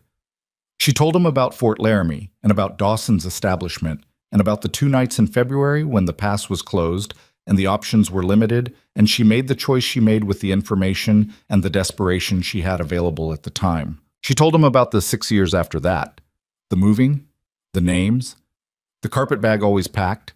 She told him what she'd told Wade on the night of the storm, that running put distance between you and everything, not just the things you were running from. She told him without looking away, without softening it, without asking him to understand or to forgive her or to feel any particular way about it. She just told him, the way you handed someone something heavy and let them decide what to do with it. When she finished, she drank her coffee and waited. Caleb had not moved through most of it. He sat with both hands around his cup and his eyes on the table between them, not at her, not away from her, at the space between them, the neutral ground where the facts she'd put down were sitting now. The fire. The wind finding the last of its gaps in the chinking. Emma's shovel, faint, rhythmic, outside. Wade knew you from Dawson's place, he said. Not a question. Working it out. He was there. I don't believe anything happened. It was that kind of establishment, not exclusively. But he saw me there and remembered the face. Caleb nodded slowly. He should have told me directly. He thought he was protecting you. That's what Wade does when he doesn't trust someone to handle a thing themselves. A short pause. He's not always wrong about it. He was wrong this time, Clara said. Caleb looked up from the table. His face had the quality of a man who has received information and is processing it without performing the processing, quietly, internally, taking it somewhere private and looking at it there. I know about hard winters, he said. I know what they make people do. This isn't something I'm asking you to excuse, she said. I'm not presenting it as a thing you have to find a way to be all right with. I'm telling you because you had the right to know before something else told you. Like Dullen's wife's sister. Like her. Caleb looked at his cup. She'll talk, he said. That kind of thing gets out in a county this small. It already started. I know. People will make it bigger than it was. They'll make it simpler than it was. He looked at her. That bothers me more than the thing itself, honestly. The way people take a complicated truth and flatten it into something they can use. Clara looked at him. You're not angry. I didn't say that. He shifted in his chair. I don't know what I am exactly. I need to sit with it. He rubbed his face with one hand, the gesture of someone genuinely tired and genuinely unsettled. What I know is what I've watched for 5 weeks. What I know is what Emma said 2 nights ago. That you wouldn't let Lily not be all right. What I know is what this house was when you got here and what it is now. He set his cup down. None of that changed in the last 10 minutes. Clara pressed both palms flat against the table. Caleb, I'm not a man who thinks a person is the worst thing they ever did, he said. A little rough, a little imprecise, clearly not a speech he'd prepared. I've done things I'm not proud of. Not the same things and not for the same reasons, but I've been desperate and I've made bad calls, and I'd hate to have the worst version of those be the only version of me someone knew. He looked at her steadily. So I'm not going to do that to you. She'd braced for anger. She'd prepared herself carefully over the past 2 days while he slept, and she thought, for the several different versions of how this conversation might go. She had not prepared for this, for the specific plainness of it, the lack of theater. Her throat did something she didn't have complete control over. You should think about it more carefully, she said, before you decide anything. I'm not deciding anything right now. I'm telling you where I stand this morning. He picked up his cup. That's different. She nodded, looked at the table, looked back at him. All right. They sat in silence for a minute, but it was a different silence than most of the silences that had lived in this kitchen. Not empty, not waiting, just the silence of 2 people sitting with something real between them. Then Emma came in from the porch, stamping snow from her boots with the satisfied energy of someone who'd finished a hard task. The porch is done, she announced. Also, there's a drift against the barn that's taller than me. I measured with the shovel. That's a lot of snow, Caleb said. It goes up to here. She demonstrated on her own body, hand at her shoulder. I tried to dig some of it, but the shovel handle's too long and I kept hitting the barn wall. Leave it, Claire said. It'll melt. Emma looked between the 2 of them with her habitual assessment, checking the atmospheric conditions of the room. Whatever she found appeared to satisfy her, because she hung up her coat and went to check on Lily without further interrogation. Clara exhaled. Caleb, quietly, did the same. Wade came back 3 days later, alone this time, and Clara knew from the set of him as he rode into the yard that this visit was different from the others. He moved slower, tied up the horse with more deliberateness, stood in the yard a moment before coming to the door. Emma let him in before he knocked, because Emma had started doing that, monitoring who was coming up the track and opening the door at the appropriate moment, presiding over the house's entries and exits with quiet proprietary authority. He stood in the kitchen doorway with his hat in his hands. Caleb was at the table. Clara was at the stove. The scene, she thought distantly, probably looked domesticated in a way that would have made Wade uncomfortable 3 weeks ago. "Caleb," he said. "Clara." Then he stopped. "Sit down, Wade," Caleb said. Wade sat, turned his hat in his hands, the same way he'd done at this table weeks ago. The nervous gesture she'd identified early as the one he defaulted to when he didn't have a prepared position. "I spoke to Dullen," he said, "and to Martha Kelso, who was the one talking." He addressed this to both of them equally, not just Caleb. "I explained the situation." "What situation?" Caleb asked. "That Clara is here in an arrangement that's working well, that the children are being cared for, that whatever history she has is her own and not a matter of public interest." He paused. "Martha Kelso is not a malicious woman. She was just talking. Once I explained that there was a family involved, that there were children who'd had a hard year, she went quiet." "You told her to leave it alone," Caleb said. "I told her the facts and let her make her own choice." Wade's jaw shifted. "There might still be talk. I can't promise there won't be, but I think I slowed it down." The kitchen was quiet. "Why?" Claire asked. Wade looked at her. She'd caught him with it, the directness of it. He'd expected something else, something with more warmth or more formality, and instead she was just asking him the actual question. "Because I was wrong," he said. Not easily. It came out slightly rough, like something that didn't get said often and still wasn't fully comfortable with the air. "About what you were. About what your being here meant. About—" He stopped, looked at Caleb. "I came to protect you, and I almost did more damage. That matters to me." Caleb said nothing. Let it stand. "I watched you through that storm," Wade said, and now he was talking to Clara specifically, and something in his voice had given up the position it had been holding. "What you did with Lily, how you held that house together, and Emma," he shook his head once. "That kid's going to be somebody. Some of that is you." "Some of that is her father," Clara said. Wade looked at his brother. "Yeah," he said, "some of it is." Something passed between the two brothers. Not words, not quite a look. One of those communications that existed between people who'd known each other their whole lives and had built their own language in the years before they learned the spoken one. Caleb reached across the table and gripped his brother's arm once, briefly. Wade covered his hand with his for a second, and then they both let go and looked somewhere else, the way men did. Emma appeared in the doorway with the instinct she'd developed for knowing when the adults had finished the hard part, and she was allowed back in. "Are you staying for supper this time?" she asked Wade. He looked at Clara. "There's stew," she said. "Then I'm staying," Wade said. It happened on a Sunday evening, 12 days after the storm. Caleb came in from the barn at dusk to find Clara standing at the kitchen window, watching the last of the sunset color drain from the sky. She'd been doing that more lately, stopping in the middle of things and looking out at the land. He'd noticed without saying anything. Emma was in the bedroom reading.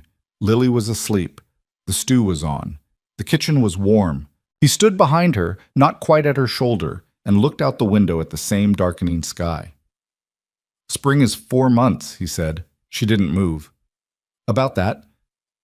4 months is a long time to keep a bag packed." Her reflection in the window glass was dim, just the outline of her, the shape of her face. He watched it instead of the sky. "Caleb, I'm not asking you to decide anything right now," he said. "I told you that already. I'm just noting that the bag takes up space in the second room, and the second room could be a proper bedroom for Emma, which would let Emma stop sleeping in the corner of ours." He stopped, corrected himself. "Of the main bedroom." Clara turned around and looked at him. He was standing closer than she'd realized, close enough that she had to tilt her head slightly to meet his eyes, and he was looking at her with the expression he'd been working up to for weeks. Not a performance, not an argument, just the thing itself, set out plainly the way he did everything. "I'm saying the bag doesn't need to stay packed," he said. "That's what I'm saying." Her heart was doing something inconvenient. She'd been very careful about her heart for the past 5 weeks, and it had been doing what it was told right up until this particular moment. "You told me you weren't deciding anything," she said. "I'm not deciding for you. I'm telling you what I've decided." He held her gaze. "Those are different things." She thought about Fort Laramie. She thought about the 6 years, the names, the towns. She thought about the carpet bag by the cornhusk mattress, packed every night, ready. She thought about Emma's voice through the bedroom door saying, "Don't die to a baby who was already turning the corner." She thought about Wade's rough apology at this table. She thought about Caleb in this kitchen 35 days ago, sitting with his forearms on his knees in a barn and looking at the floor. She thought about what she'd told Emma about trying things that failed, that the only recipe that mattered was trying again. "I've been wrong about things before," she said. "Careful. Honest. Important things. I've made bad calls and I've run when I should have stayed and stayed when I should have. I'm not—" She stopped, started again, because she owed him the same plainness he gave her. "I'm not easy. I don't know how to do this without watching for exits. I don't know if I can stop doing that. I know." He didn't say it to reassure her. He said it the way he said most things, because it was true. "Ellen used to say I was a difficult man to be married to because I kept everything inside until it built up pressure and then nobody could predict where it came out." A short pause. "She wasn't wrong. I'm still that. I'm not fixed." "I didn't think you were." "Then we're both not fixed," he said. "And we've been managing all right." The fire popped. Outside, the dark was complete, the stars beginning to show over the plain, sharp and cold and numerous.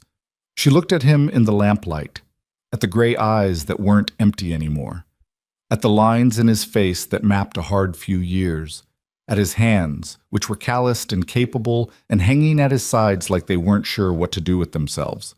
She thought about the bag. She thought about the port she'd repaired and the chinking she'd replaced, and the cornbread Emma had made with too much salt and the way Caleb had eaten 3 pieces anyway. She thought about this fact that 4 months ago she'd been a woman walking across the Wyoming plain with a torn carpet bag and nowhere particular to go, and that somehow, in the architecture of one bad decision followed by one desperate choice followed by 5 weeks of ordinary, unglamorous daily work, she had ended up here, in this kitchen, in this warmth, with this man looking at her like she was a decision he'd already made and was just waiting on her to catch up. "I'm not unpacking the bag tonight," she said. Something shifted in his face. Not disappointment, something more patient than that. "I'm not asking you to do it tonight," he said. "I'm saying I'm thinking about it." She looked at him. "That's different from where I was a month ago." "I know it is."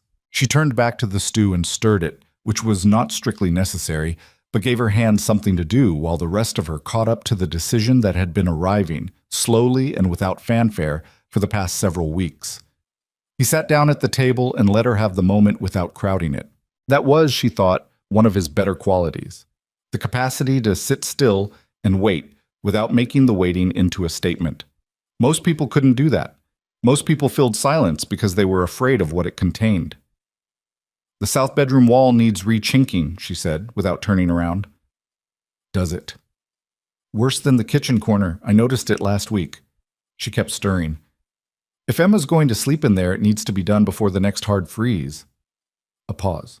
"I was planning on getting to it," he said, carefully. "I'll do it better." She glanced over her shoulder. "No offense." The corner of his mouth moved. "None taken." She turned back to the stove. Lily made a small sound from the basket and resettled. From the bedroom came the faint sound of Emma reading aloud to herself. The different voices she gave each character audible even through the wall. A high voice, a low voice, something in between. "We'll need more clay mix," Clara said. "And straw. The good dry kind from the far bale, not the damp stuff near the door." "I'll get it tomorrow," Caleb said. "Early. Before it gets cold again." "Early," he agreed. She reached up to the shelf for the bowls, counted out 4, then stopped, registering what she'd done, and stood there with the 4 bowls in her hands for a moment. 4. She'd been counting 4 automatically for weeks. She put them on the counter and ladled the stew. After Emma was in bed and Lily settled and the kitchen quiet, Claire went to the second room, sat on the edge of the cornhusk mattress. pulled the carpet bag into her lap. She opened it. Coat folded on top. Tin cup nested against the lining. The few things she'd arrived with, all in their places. She sat with it for a long time. Then she lifted out the tin cup and set it on the windowsill. Just the cup. Kept everything else where it was. She'd said she wasn't unpacking tonight, but the cup felt like something. The cup, on the windowsill of a room that was going to be Emma's, in a house that had been broken when she arrived and was, imperfectly, unevenly, with its badly salted cornbread and its creaking north wall and its too long silences and its grief that was still there but had learned to move around rather than sit on everything, beginning to be otherwise. She set the bag down beside the mattress. She lay down and pulled her coat over her, old habit, and looked at the ceiling. The tin cup caught the faint light from the window and held it. Outside, the Wyoming plain lay silent under its snow. Inside, the house breathed. The fire, the walls, the sleeping children, the man on the other side of a thin wall who had told her plainly what he'd decided and was waiting, without crowding her, for her to catch up. She was getting there, slowly, imperfectly, without any certainty about how it was going to go. But she was getting there. The tin cup stayed on the windowsill through December. Clara didn't make a decision about it. She just noticed each morning when she came into the second room to get her coat that it was still there, catching the thin winter light, sitting on the sill like it had always been there, like it belonged. She didn't move it back into the bag. She didn't move it anywhere. She let it sit and didn't examine the fact of letting it sit too closely, the way you didn't look directly at something fragile you were carrying in case looking at it made you drop it. The bag was still packed. She still checked it at night, but she'd stopped checking it first thing in the morning, which was a change she registered without acknowledging. December in Wyoming was serious work. The cold was not the sharp, dramatic cold of the storm. It was the grinding, patient cold of a season that intended to be thorough. It came in through every imperfection in every wall, found every gap, tested every joint in every window frame. Clara rechinked the south bedroom wall on a Tuesday, with Caleb handing her materials and staying out of her way with the competence of a man who'd learned which kind of help was actually helpful. Emma moved into the room that weekend, carrying her few things with the ceremonious care of someone taking possession of something significant. She stood in the doorway of her new room and looked at it for a long moment before going inside. It was small, barely enough for the narrow bed and the chest that held her clothes and the 3 books that Clara had found in a box in the barn and cleaned off and set on the windowsill beside an old lamp. But the walls were solid now and the window let in the south light, and it was hers, which was the thing that mattered. "It's good," Emma said finally. The way she said it, quietly, without performance, was more than good. It was the sound of a child who'd been waiting a long time for something to be hers and was still slightly afraid to fully claim it. "It is," Clara agreed. Emma turned around and looked at her with the assessment she still did, the atmospheric check, and then she did something she'd been doing lately. A small, deliberate thing that Clara felt every time, felt it in the center of her chest like a hand pressed flat. She crossed the room and hugged Clara around the middle. Not the tentative hug of early weeks, the careful hug of a child testing whether affection would be welcomed. This one was direct and certain, the way Emma did most things once she'd decided they were safe. Clara put her arms around her and held on. "Thank you," Emma said, into her side. "For what?" "For the room." A pause. "For the chinking." Clara almost laughed. "Don't thank me for the chinking. I'm thanking you for the chinking," Emma said, with the mild stubbornness that was one of her better qualities. Clara held her for a moment longer than she needed to. Then she let go, and Emma stepped back and looked at her room again with the ownership fully claimed now. And Clara went back to the kitchen and stood at the stove and did not do anything in particular for a minute while she got herself back in order. Christmas came and went with the modest celebration available to a household operating on limited resources and considerable other priorities. Clara made a proper pie from dried apples she found at the back of the pantry shelf, and a crust that required negotiation with the cold and the altitude and the ancient state of the baking powder, but came out acceptable. Caleb produced from somewhere a small carved wooden horse for Emma. Rough work. Clearly his own hands, not a craftsman's hands, but a father's hands doing what they could. and Emma received it with a reverence that had nothing to do with its imperfections. Wade came for Christmas dinner and brought a side of smoked venison and a bottle of whiskey and a cloth doll for Lily, who was not yet old enough to appreciate it, but managed to chew on its ear with considerable enthusiasm.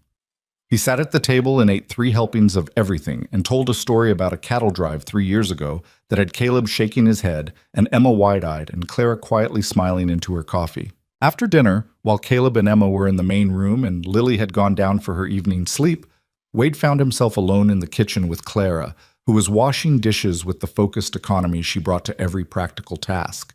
He stood by the counter and didn't leave, which was its own kind of statement.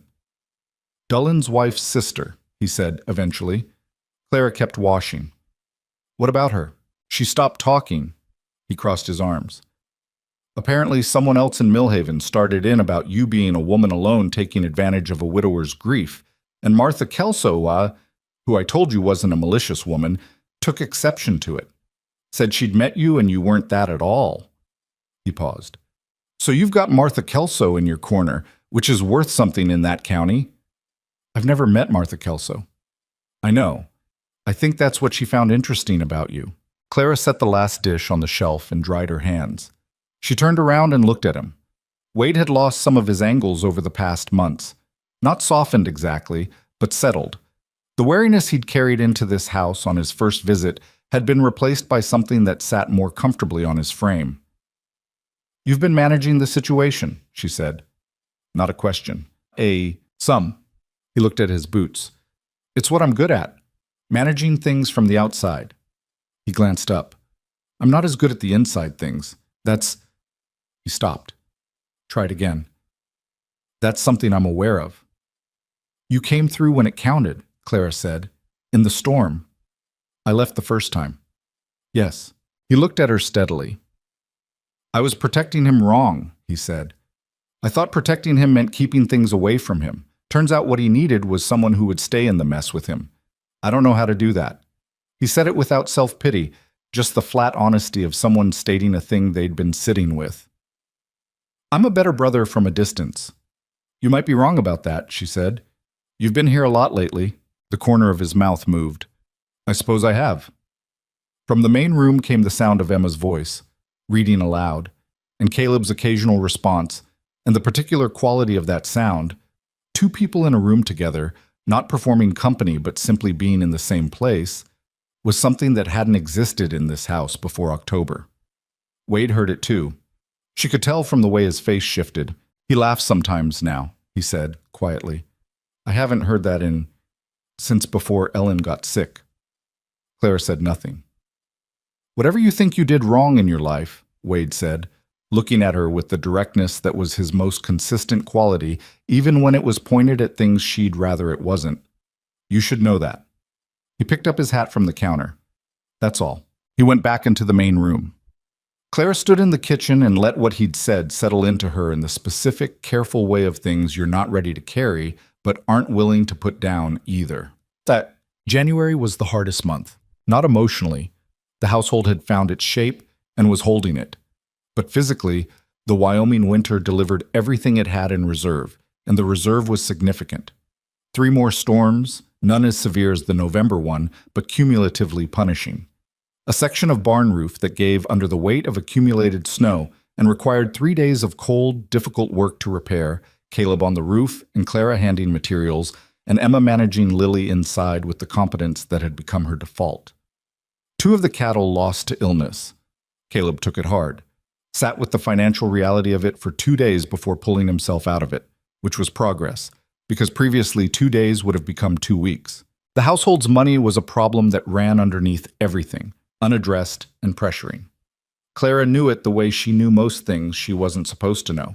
By observation, by the small adjustments people made when resources were tight, the way Caleb's jaw set when he looked at the supply list, and the way certain things stayed on that list without being purchased. She brought it up on a Thursday evening, directly, because she was not a person who was good at letting important things go unaddressed. "You need to tell me what we're actually working with," she said. Caleb looked up from the ledger he'd been staring at. "Clara, I'm not asking to take over the finances. I'm asking because I can't help if I don't know the actual situation." She sat down across from him. What's the number? He told her. She didn't react to it, because reacting to it wouldn't help, and he'd had enough of carrying the weight of the reaction himself. All right, she said. All right, he repeated skeptically. The cow is producing enough milk for the household in a surplus. Millhaven needs dairy. She'd been thinking about it for 3 weeks, watching the surplus go to waste. I can make cheese. It keeps, it transports. There's a market for it in a town that size. Between that and the cattle you're selling in spring, the numbers can work. He looked at her. You know how to make cheese. I know how to make most things. She didn't say it with pride, just fact. I learned from necessity, same as everything else. Clara, I'm not going to have you. You're not having me do anything, she said. Even, not sharp. I'm proposing a practical solution to a practical problem. You can argue the principle of it, or you can figure out if Dolan's store will take it at a fair price. Those are the options. His jaw worked. He looked at the ledger, then at her, then at the ledger again. Dolan's fair, he said finally. Good. Then we start next week when the milk surplus is large enough. He was quiet for a moment. You're not uncomfortable being in Millhaven after the situation with, I live here, she said, simply. I'm not going to avoid the town where we do business because some people might have opinions about me. That's not a workable strategy, and it's not who I am. We. She'd said we. She heard it a half second after it left her mouth. Caleb heard it too. She could tell from the slight change in his expression, the thing that moved quickly across it and then stilled. Neither of them addressed it directly. I'll talk to Dolan Saturday, he said. Good. She pulled the ledger toward her. Now show me the full accounting. We're not doing this halfway. He slid it across the table and they spent 2 hours going through it by lamplight, the kind of work that was unglamorous and necessary and quietly intimate in the way that shared unglamorous necessary work always was. Two people looking at the same real problem, neither pretending it was smaller than it was. The first trip to Millhaven came in late January, on a day when the cold had relented enough that the road was passable. Clara rode in the wagon beside Caleb with the first 6 wheels of cheese wrapped in clean cloth in the box behind them. Emma had wanted to come and had been firmly told no. The trip was for business, and the cold was still significant, and there was school to attend. Millhaven having a school teacher who ran a twice-weekly class for the scattered ranch children of the county, which Emma had been attending since December, and which had become non-negotiable. They rode in silence for the first mile, which was comfortable silence, the kind they'd developed over months of shared early mornings. The plain stretched out on both sides, white still, but with the beginning of something underneath, a suggestion that the earth remembered it had another season coming. You don't have to come in with me, Caleb said. I know. I can handle Dolan. Caleb. She looked at him sideways. I know you can handle Dolan. I'm coming because this is my business arrangement as much as yours, and I'm not going to start it by hiding in the wagon. He looked at the road ahead. People might, she agreed. That's their right. My right is to conduct myself well enough that it doesn't matter what they say. She pulled her coat collar up against the cold. I've been running from people's opinions for 6 years. I'm tired. It takes a lot of energy, and you never actually outrun them anyway. He was quiet. Besides, she said, Martha Kelso is apparently on my side, and I'd like to find out what that's worth. Millhaven was small, a main street of perhaps 8 buildings, a church at one end, a livery at the other. Caleb pulled up in front of the dry goods and helped her down from the wagon with a formality that was slightly awkward, the gesture of a man who'd spent months in working proximity to a woman and wasn't sure which of the conventional courtesies still applied, and which had been superseded by the reality of who they actually were to each other now. She let him help her down and didn't comment on the awkwardness. Inside, Dolan was behind the counter and his wife was at the far end sorting bolts of fabric, and both of them looked up when the door opened. She watched the recognition move across their faces, not hostile, but present, registering. Clara walked to the counter, put the wrapped cheese on it, unwrapped one wheel and said, I'm Clara Bennett from the Mercer Ranch. I'm told you might be interested in a regular dairy supply. Dolan looked at the cheese, then at her, then at Caleb, who had come in behind her and was standing slightly to her left in the way he'd been standing lately. Not in front of her, not behind her, but beside her, close enough that it was a statement without being one. How regular? Dolan asked. Weekly, once the spring milk comes in strong. Through fall, at least. She held his gaze. I can do a hard-aged wheel or a softer fresh variety. The aged keeps better for households that stock up. Dolan picked up the wheel and turned it, pressed it with one thumb, smelled it. Where'd you learn this? Nebraska, she said, from a woman who'd learned it in Missouri. Good knowledge travels. Dolan's wife had come to the end of the counter. She was a round woman in her 40s with a capable face and eyes that were doing a great deal of quiet assessment. I'm Ruth Dolan, she said. Clara Bennett.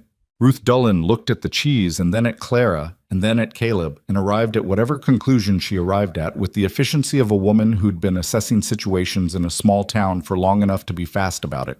We'll take it, she said to her husband, with the tone of a woman who'd made the decision and was informing him of it.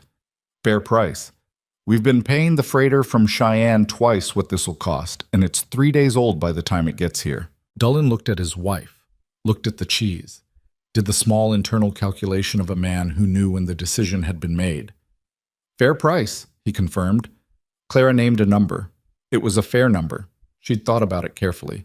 And Dolan didn't argue it, which meant she'd read the market right. They shook hands across the counter. It was a brief, businesslike shake, the kind that meant something in a county where a handshake was still the primary instrument of agreement. On the way out, near the door, a woman was coming in. 50s, in a dark coat, with the look of someone who moved through the world with opinions about it. She stopped when she saw Clara. Something moved across her face. Recognition, and behind the recognition, a brief war between several different impulses. Clara met her eyes and nodded. Ma'am. The woman's chin came up. For a moment it could have gone several ways, then slowly, deliberately, she nodded back. Miss Bennett? She went to the counter. Clara went through the door. Outside, the cold hit her face, and she exhaled slowly and watched the breath cloud. Caleb came out behind her and stood beside her on the boardwalk. Martha Kelso, he said quietly. I assumed. That went better than it could have. It went exactly as it should have, Clara said. People mostly follow the lead of whoever walks in like they belong. She looked at him. You just have to commit to it. He looked at her with something between admiration and the specific emotion of a man who is consistently surprised by a person even after months of knowing them. Is that a philosophy? It's a survival strategy. She turned toward the wagon. It happens to work the same way. Well, spring came in the way Wyoming spring did, not gently, not all at once, but in arguments. A warm week followed by a hard freeze, mud that turned the yard into something that grabbed your boots and held them. The first green at the edges of the creek bed, the cattle restless and the horses restless and Emma restless, her energy straining at the indoor confines of the long winter, needing to run and be loud in the way 8-year-olds did when they'd been sensible for too long. Lily walked. She'd been building toward it for weeks, pulling up on furniture, cruising the edges of rooms, standing with her arms out for balance in the expression of a person testing the limits of available physics. And then one Tuesday morning in March, Clara was at the stove and heard a sound from the main room and turned around and Lily was crossing the floor. 4 steps, 5, 6, walking with the determined, wide-stanced gait of a baby who had decided that crawling was finished and this was how things were going to be now. She stopped and sat down hard in the middle of the floor and looked at her own hands like they were new information. She walked, Emma said from the doorway in a voice that cracked on the word. She walked, Clara confirmed. Emma went to her knees on the floor beside her sister and said, You walked, you walked, you walked, in the high, delighted, recursive way people spoke to babies, and Lily, pleased with the attention and apparently with herself, grabbed Emma's hair with both fists. Clara went to the door of the barn and called for Caleb. He came at a run, which he wouldn't have done 6 months ago. 6 months ago, running toward the house would have meant bracing for catastrophe. Now he ran because something in his voice told him to run toward this. He came in the door and Clara pointed to the main room, and he went through and stopped. Lily was attempting the feat again, hauling herself up on Emma's arm and launching out across a foot of open floor before sitting down. Caleb's face did something complicated and complete. He went down on one knee on the floor and held out both hands, and Lily looked at him with the assessing gaze of a baby who has recently discovered her own locomotion and is considering all options. And then she walked to him, 3 steps, direct and intentional, landing against his chest with the full body impact of a baby who doesn't understand momentum yet. He caught her and held her against his chest and closed his eyes for a moment. Clara stood in the doorway and watched, and felt the specific bittersweet quality of witnessing something that had another person's grief embedded in it. Ellen, who had carried this baby and not lived to see her walk. The absence was present in the room in a way that wasn't ugly, wasn't wrong. It was just true. Some moments held multiple things at once. Caleb opened his eyes and looked at Clara across the room, and she saw all of it in his face. The joy and the grief and the complicated gratitude for both. And she nodded once, and he nodded back. Emma was already narrating the event to Lily in the detailed, serious way she narrated everything. You walked 6 steps to Papa. 6. That's a lot. Yesterday you only did 2 and then you cried about it. She didn't cry, Clara said. She made the almost crying face. That's not crying. It's pre-crying. Emma. What? Let her have her moment. Emma considered this with the judiciousness of a child who was learning, slowly, that not every observation needed to be made out loud, and went quiet. Lily, unaware of the editorial discussion occurring around her achievement, pulled on Caleb's collar and said something that was definitively not a word, but was delivered with great conviction. Cham. Spring also brought the conversation that had been building since the night Clara had set the tin cup on the windowsill. It came on an evening in April, on the porch, after Emma was in bed and Lily was sleeping and the air had finally genuinely warmed enough to stand outside after dark without it being an act of stubborn discomfort. The sky was vast, in particular the way Wyoming sky was, the kind that made you feel simultaneously very small and very clear about what mattered. They'd been sitting in the 2 chairs Clara had pulled out from inside weeks ago, when the weather first started turning, without discussing why she was pulling chairs onto the porch, or why Caleb had started sitting in one of them in the evenings without being asked. The cattle are in good shape for the season, he said. They are. Dullen's taken 6 wheels this month. 7, she said. He sent a note Wednesday about regular Friday delivery. 7. He looked at the sky. Things are... He stopped. Things are different than they were in October. Most things. He turned to look at her. In the dark, his face was angles and lamplight from the window behind them. I've been thinking about what you said. About spring. She looked at the plain. The darkness over it was soft tonight, not the hard winter dark. Something alive in it, something that had woken up.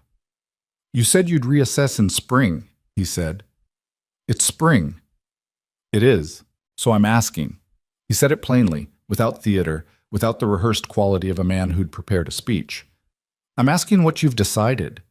She was quiet for a moment, not because she didn't know, but because the answer was large enough that she wanted to put it into words carefully. When I walked onto this property in October, she said, I had $30 in my bag and a torn coat and no destination. I was going east because east wasn't west, and west had been bad. She paused. I wasn't looking for anything. I'd stopped looking, honestly. You stop looking after a while. It's easier. And now? She looked at him. Now I'm making cheese and selling it to Horace Dullen for a fair price, and I re-chinked the south wall well enough to survive a Wyoming January, and Emma reads better than she did in October and sleeps through the night. And Lily walked 6 steps toward you yesterday and will probably be running by June. She held his gaze. I'm not going anywhere, Caleb. I haven't been going anywhere for months.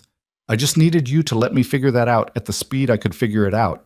Something moved through his face, relief mostly, and underneath it something that had been held in waiting for a long time. I wasn't going to push you, he said. I know, that helped. She looked back at the sky.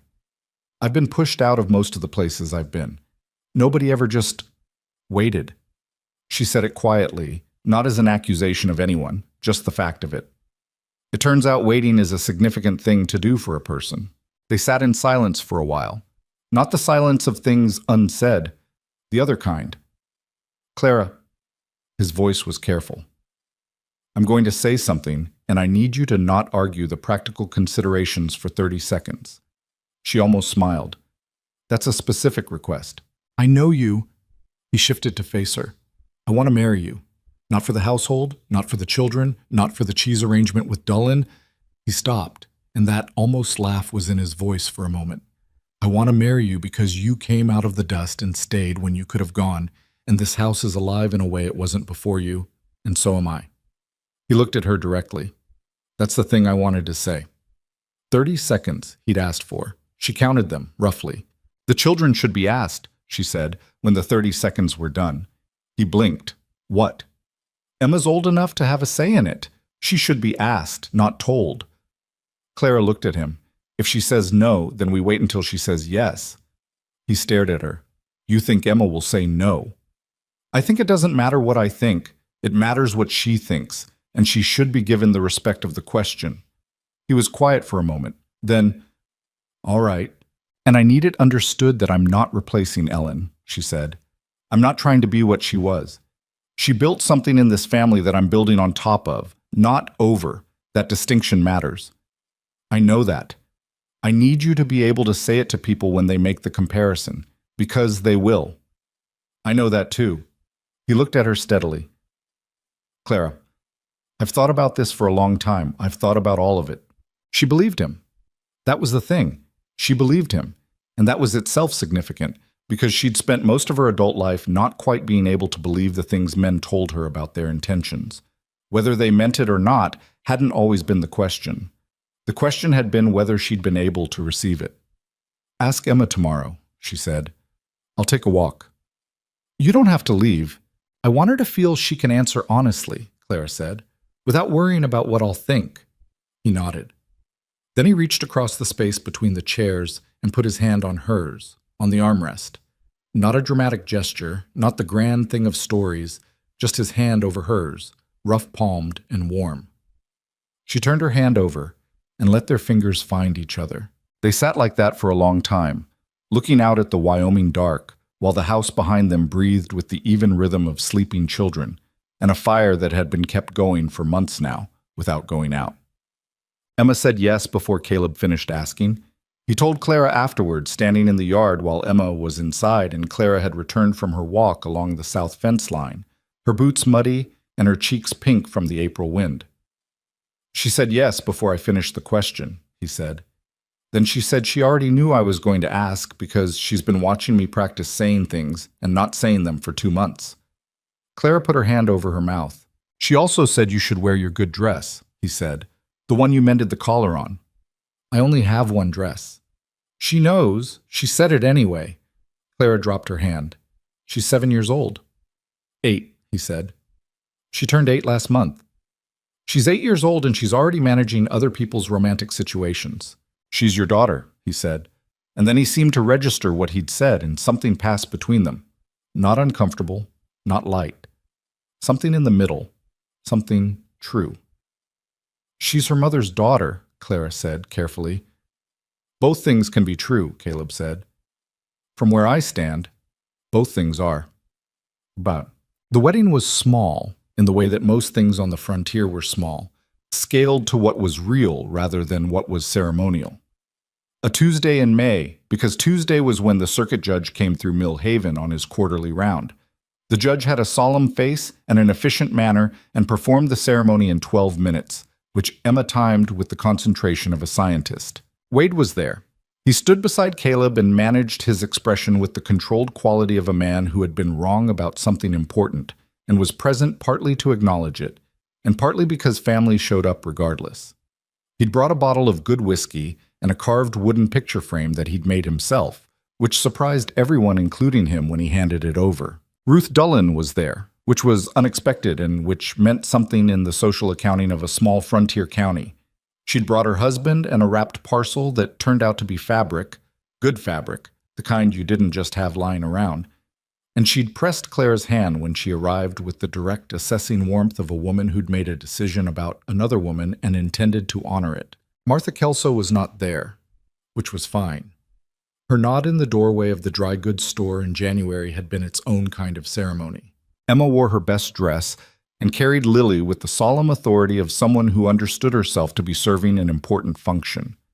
Lily wore the cloth doll's dress that Wade had brought at Christmas. It fit, approximately, which was Wyoming ceremony for you. She was 11 months old and stood holding Emma's hand for most of the ceremony, with the wide-eyed attentiveness of a baby who could feel that something significant was happening even without understanding what. Clara wore her good dress with the mended collar.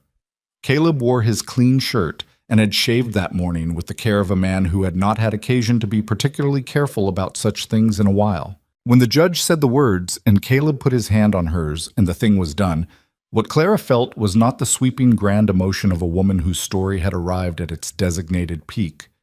What she felt was quieter than that, a kind of settling, like a building that's been slightly off its foundation finally coming to rest on level ground. Not dramatic, not perfect, just right. Specifically and imperfectly right, in the way that real things were right rather than imagined ones. She looked at Caleb and he looked at her, and neither of them said anything, because they were people who'd learned to let the significant things stand without covering them in words. Emma, who had no such restraint, said, "You can kiss now, that's the part." Somebody laughed. Then everybody did. And even Lily laughed. The big open-mouthed baby laugh of a child who doesn't know what's funny but is committed to participating. That first summer, people talked. Of course they did. Small counties in the Wyoming Territory were communities built partly on talk, and a widower remarrying a woman of uncertain background less than a year after his wife's death was the kind of material that lasted through at least 2 quilting circles and a barn raising. Clara heard some of it through Ruth Dullen, who reported it with the factual efficiency of someone who considered information a tool rather than an entertainment. She heard some of it from Wade, who heard everything eventually and had appointed himself an informal monitor of the situation. She let it be what it was. That was the choice she made consciously more than once through that summer. To let the talk exist without trying to outrun it or answer it or prove it wrong. You couldn't fight a rumor. You could only be consistently, boringly different from whatever the rumor said, in the way that only time made possible. What she could do was sell good cheese to Dullen's store, show up to the schoolhouse parents' meeting that fall, sit in the back with Caleb and listen to the teacher describe Emma's exceptional reading ability. Take Lily to church on the occasional Sunday because Caleb went and the children went, and that was the household now, imperfect and functional, and hers. Take the tin cup off the windowsill of what had been the second room, Emma's room now, and put it in the kitchen cupboard with the other cups, where it belonged. The talk diminished over the course of the first year, the way talk did when it wasn't fed. Not because people changed their minds entirely, but because they moved on to other things. By winter, the Mercer household was simply part of the county's furniture again. Clara Mercer, who made the good cheese. Emma Mercer, who would finish every book in the county within another year at the rate she was going. Caleb Mercer, whose cattle were in better shape than they'd been in several years, and whose south fence line held through a hard November that took out 3 other operations sections. Wade came for Christmas again, and Easter, and the branding in late spring. He and Clara had arrived at a kind of relationship that was honest if not uncomplicated. He respected her, she respected him, and they disagreed about a number of things with the low, steady frequency of 2 stubborn people who would never entirely overlap, but had found a sufficient amount of common ground to stand on. Once, in the spring of the second year, he sat on the porch with her in the evening while Caleb was putting Emma to bed and Lily was already down, and he said without preamble, "I need to say something I should have said before." She waited. "I judged you on the worst version of a moment I half knew about," he said. "And I did it because it was easier than sitting with the complicated version." He looked at his hands. The complicated version was that a woman had been in a hard situation and made a hard call, and I had been there too, and if I'd been better situated in my own life at the time, I might have helped. And I didn't. He paused. I didn't help. And then I used the situation as evidence against you. That's a particular kind of wrong. Clara looked at the plain. The evening light was on it, the long golden slant of late spring. "I know," she said. Not to excuse him, just acknowledging that she'd known it. "I'm sorry," he said. "I know that too." She looked at him. "Wade, it's done." He nodded, was quiet. Then, "How do you do that? Let things be done." She thought about it honestly. I had a lot of practice carrying things that weren't mine to carry, she said. After a while, you get tired enough that you start putting things down just out of necessity. Then you realize some of them were always allowed to be put down. She looked at the sky. The anger at you, I put it down a long time ago. It wasn't making me warmer or keeping me fed. He was quiet for a moment. Ellen would have liked you, he said. She would have given you a hard time about the cheese prices and then liked you. Clara almost laughed. Was she good at business? Terrible, he said, but very confident about it. They sat on the porch while the evening came in, and it wasn't uncomplicated and it wasn't particularly warm, but it was real, and it would do. Lily turned 2 in June. Emma turned 9 in April and asked for a second book of her own as a gift, which she received and read in 4 days, which surprised no one. The ranch recovered by increments, the way things that had been neglected recovered. Not all at once, not perfectly, but in the slow accumulation of seasons of adequate care. The cattle numbers came back up. The barn roof was properly repaired in the second spring with help from 2 neighboring ranches. The reciprocal labor system of the frontier that made large jobs survivable. The kitchen got a proper window frame that sealed against the winter, which made a difference Clara felt in her bones every morning she didn't have to fight the cold while making breakfast. The carpet bag lived in the back of the storage cupboard. She hadn't touched it in 8 months. One evening in the fall of the second year, Emma found it while looking for extra blankets. Pulled it out, held it up, looked at Clara with the expression of a person who had found an artifact from a previous era. "Is this yours?" she asked. It was. Emma turned it over. It was visibly worn. The carpet fading, the clasp replaced twice, the handle wrapped in cloth where it had cracked. "Are you keeping it?" Clara considered. "I don't know what for." Emma set it down on the kitchen floor and looked at it with the judiciousness she brought to most decisions. "You should keep it," she said finally. "Why?" "Because you walked here with it." She looked up. "That means something."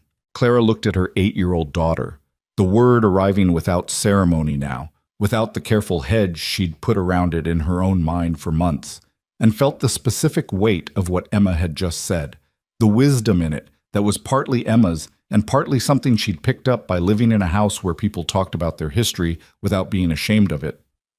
"You're right," Clara said. "I'll keep it." She put it back in the cupboard.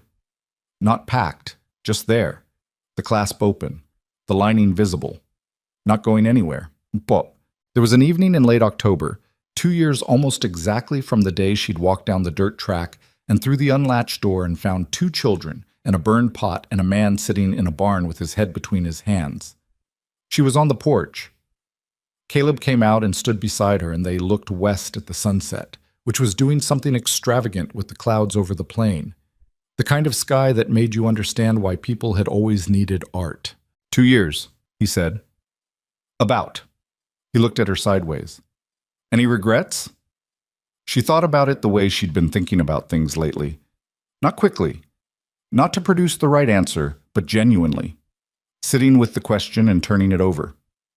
The north chinking, she said. I should have done the whole wall, not just the corner. It gave us trouble in February. He was quiet for a moment. I know what you meant. She looked at the sky. No, she said. No regrets. He stood beside her, close enough that their arms touched. He put his hand over hers on the porch railing, the same gesture as the first night on the porch. Already a thing they did, already a habit that belonged to them. I think about the morning you could have left, he said. The first morning when I found you in the barn. You'd been here maybe 10 hours. I gave you every reason to keep moving. You had children who needed feeding, she said. I was a stranger with a broken household and no clear means of paying you. The baby stopped crying when I held her, she said. That was... She paused. I'd been walking for 3 days, and I was very tired, and the baby stopped crying. It seemed like information. He looked at her with the expression she'd come to know well, the one that was still, after 2 years, slightly surprised by her. Information, he repeated, about whether I should stay. He shook his head slowly. You know, most people wouldn't have read it that way. I know. She looked out at the plain, at the last orange light pulling away from the grass. Most people would have seen a broken house and a difficult situation and kept moving. I almost did. She was quiet for a moment. The thing I've figured out, the only real thing I've figured out, and it took me a long time, is that the homes that hold aren't the ones that started out perfect. They're the ones where people kept showing up even when showing up was hard. She glanced at him. You showed up in that barn every day, even when you couldn't manage the house. That's not nothing. That's a generous interpretation of sitting in a barn doing nothing. You were still there, she said. You hadn't left. He was quiet, taking that in. From inside the house came the sound of Emma reading aloud. She'd started reading to Lily every evening, the different voices, the dramatic pauses, the occasional invented detail that she thought improved the story. Lily's voice came in between Emma's lines. Not words yet, not quite, but responses. She understood that this was a conversation even if she couldn't fully participate in it. Caleb and Clara stood on the porch and listened to their daughters. I nearly kept walking, she said, that first day. I'd been here 10 minutes, the baby was crying. I thought, this isn't my problem. Keep moving, there's a hotel in Laramie. I know, he said. You told me.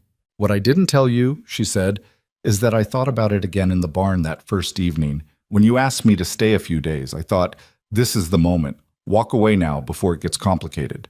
She turned to look at him. I thought about it the night Wade first came and told me to leave. I thought about it the night of the storm, when I could have taken the road before you got back. She held his gaze. I thought about it a lot. But you didn't go. No. Why not? He asked it genuinely, the way he asked most things, wanting the actual answer, not the comfortable one. She thought about it. About the carpet bag with its open clasp in the back of the cupboard. About Emma's voice through the walls doing different voices for different characters. About a baby's fever breaking in her hands at 3 a.m. while a storm tried its best to take the roof. About a tin cup on a windowsill. About 31 charcoal marks on a doorframe that she'd painted over in spring because they weren't needed anymore. Because staying was harder than leaving, she said. And I'd been taking the easy road for 6 years, and it had gotten me nowhere worth being. She looked at the last of the light on the plane. And because Emma asked me once, the day she moved into her room, why I always kept my bag packed. And when I tried to answer, I couldn't find a good enough reason. He squeezed her hand on the railing. Inside, Emma's voice rose to a dramatic pitch. Whatever was happening in the story had apparently reached its climax. And Lily responded with the delighted shriek of a baby who didn't know what was happening but knew it was exciting. Clara felt it then, the thing she'd been circling for 2 years. Not happiness, exactly, which was too simple a word for something this complicated, this made of losses and rebuilding and imperfect daily effort. Something more specific. The feeling of being in the exact place you were supposed to be, doing the exact work you were supposed to be doing, with the exact people who were yours. She'd walked out of the dust and into a broken house on a broken plane, and she had stayed.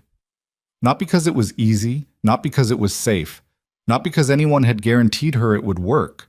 She'd stayed because the baby stopped crying, because a 7-year-old girl was holding a household together with both arms and needed someone to take part of the weight, because a man in a barn couldn't look up from the floor and needed someone to tell him to go inside. She'd stayed because the right thing, in her experience, was almost never the easy thing, and she'd been done with easy for a long time. The last light left the sky. The stars came in, sharp and numerous and cold and beautiful in the particular way of things that don't care whether you're watching but reward you for it anyway. Come inside, she said to Caleb. It's getting cold. In a minute, he said. She left him there, standing on the porch looking at his land, and went through the door into the warmth and the light and the sound of her daughter's voices, and she didn't look back. She was done looking back. She was home.